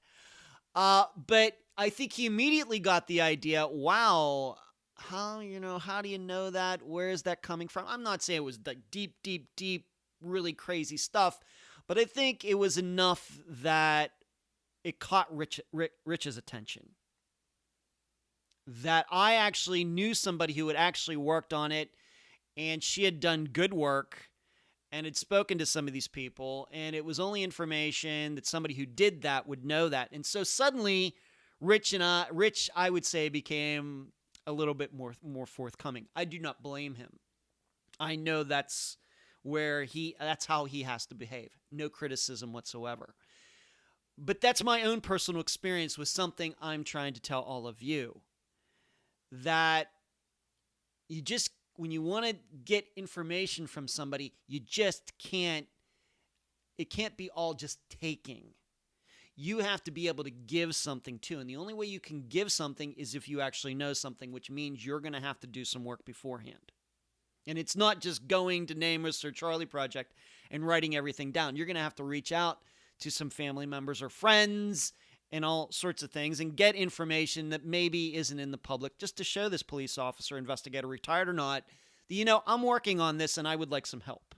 If you'd like maybe another example, if you've ever seen the movie Zodiac, the character played by Mark Ruffalo, he would not talk to Jake Gyllenhaal's character, the reporter in that episode, until Jake showed that, I'm doing this work and I know some things that you don't, Mark Ruffalo. And then Mark Ruffalo's character, who was playing a real person, as was Jake Gyllenhaal, Mark Ruffalo's character finally, where did that come from? And then they had a much more better give and take relationship. That's the way it is in real life, and of course that was real life, the Zodiac serial killer. That's the way it works in real life, and you're just going to have to learn that. So once that happened, Rich and I had a much better conversation. He was saying more things, I was saying more things, and that's how it all came about, that he finally appearing on Unfound, even though that was 5 years ago that we spoke. Just took some time. And also, you should know that I ended up giving him Kay's phone number with her permission, and those two talked, and she told him about the work that she did. Yes, I'm still trying to work on Kay, though I don't bring it up very often, but I have the paperwork. I have the FBI paperwork. They sent it to me back in 2018 or something. They were very cordial. It was great working with the FBI. I told them my predicament. I told them what was going on. I told them that I think that they have information. They have this project in their files somewhere, and I would like to see these tapes that Kay made back in the 1990s. The problem is Kay's much more high profile now, and she's afraid where this might all go because of what she thinks about this conspiracy regarding Mark's disappearance. So you never know. You just can never tell where things are going to go. A conversation 19 years ago with an ex ends up becoming relevant now to a disappearance. You just never know how these things are going to go. But that's what happened. And I will once in a while bring this up to Kay in the future, and I'm hoping I can convince her that this is the right thing to do. Would like to see the raw video of Mark's father back at the time, and anybody else that she interviewed back then. But it's been seized by the FBI. They didn't make copies of it, and I think that she's entitled to get it back because it's hers. This is not something that the FBI discovered on its own, their own research. This is the work somebody else did, and then they took it. I think that's different, and I think she's entitled to get it back. They're more than welcome to make copies of everything if they can, but she deserves it back. Okay, now back to the scripted part of the episode and the summation. To go with the theme of this episode, which is trying to determine if a disappearance is very, very complicated, or is it something much simpler? The problem we have is the people who know Mark's disappearance the best, Rich and other investigators, Maureen, my ex-girlfriend Kay, they all believe somebody, Tom Buttkavage or whoever, put into action a plan with Mark in mind. Even to the point that they are open to the idea that the fire was part of the plan, using it to get Mark out of the house that day.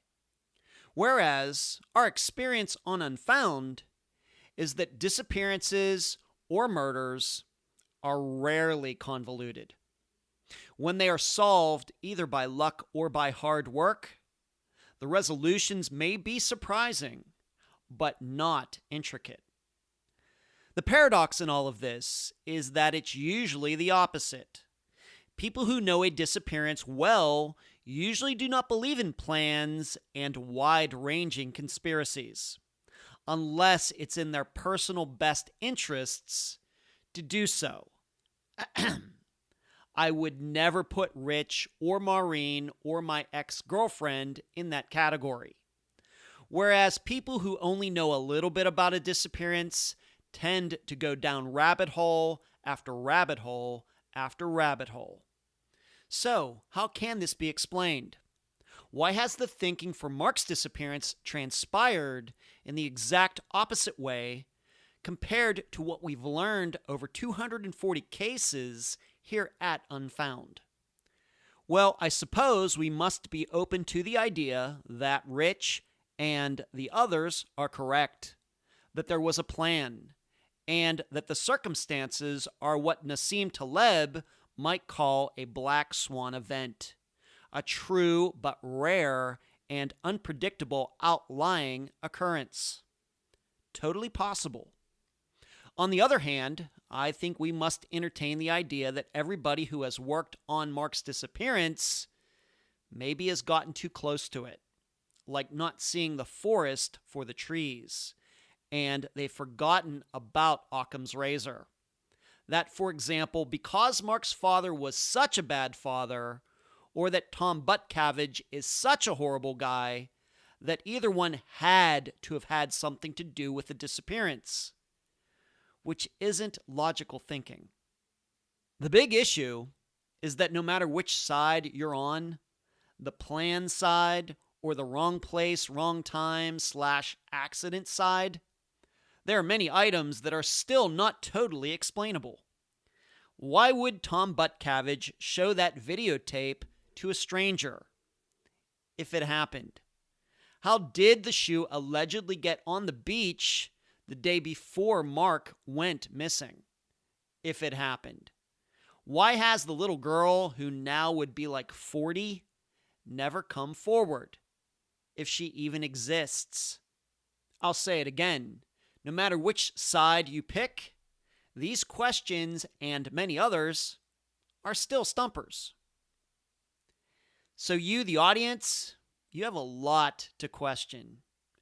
And it could get very complex. I'll leave the theorizing up to you. And that's the program. If you found it informative, please go to the app that you use to listen to Unfound and give this podcast a nice review. I thank you for listening. I'm Ed Densel, and you've been listening to Unfound.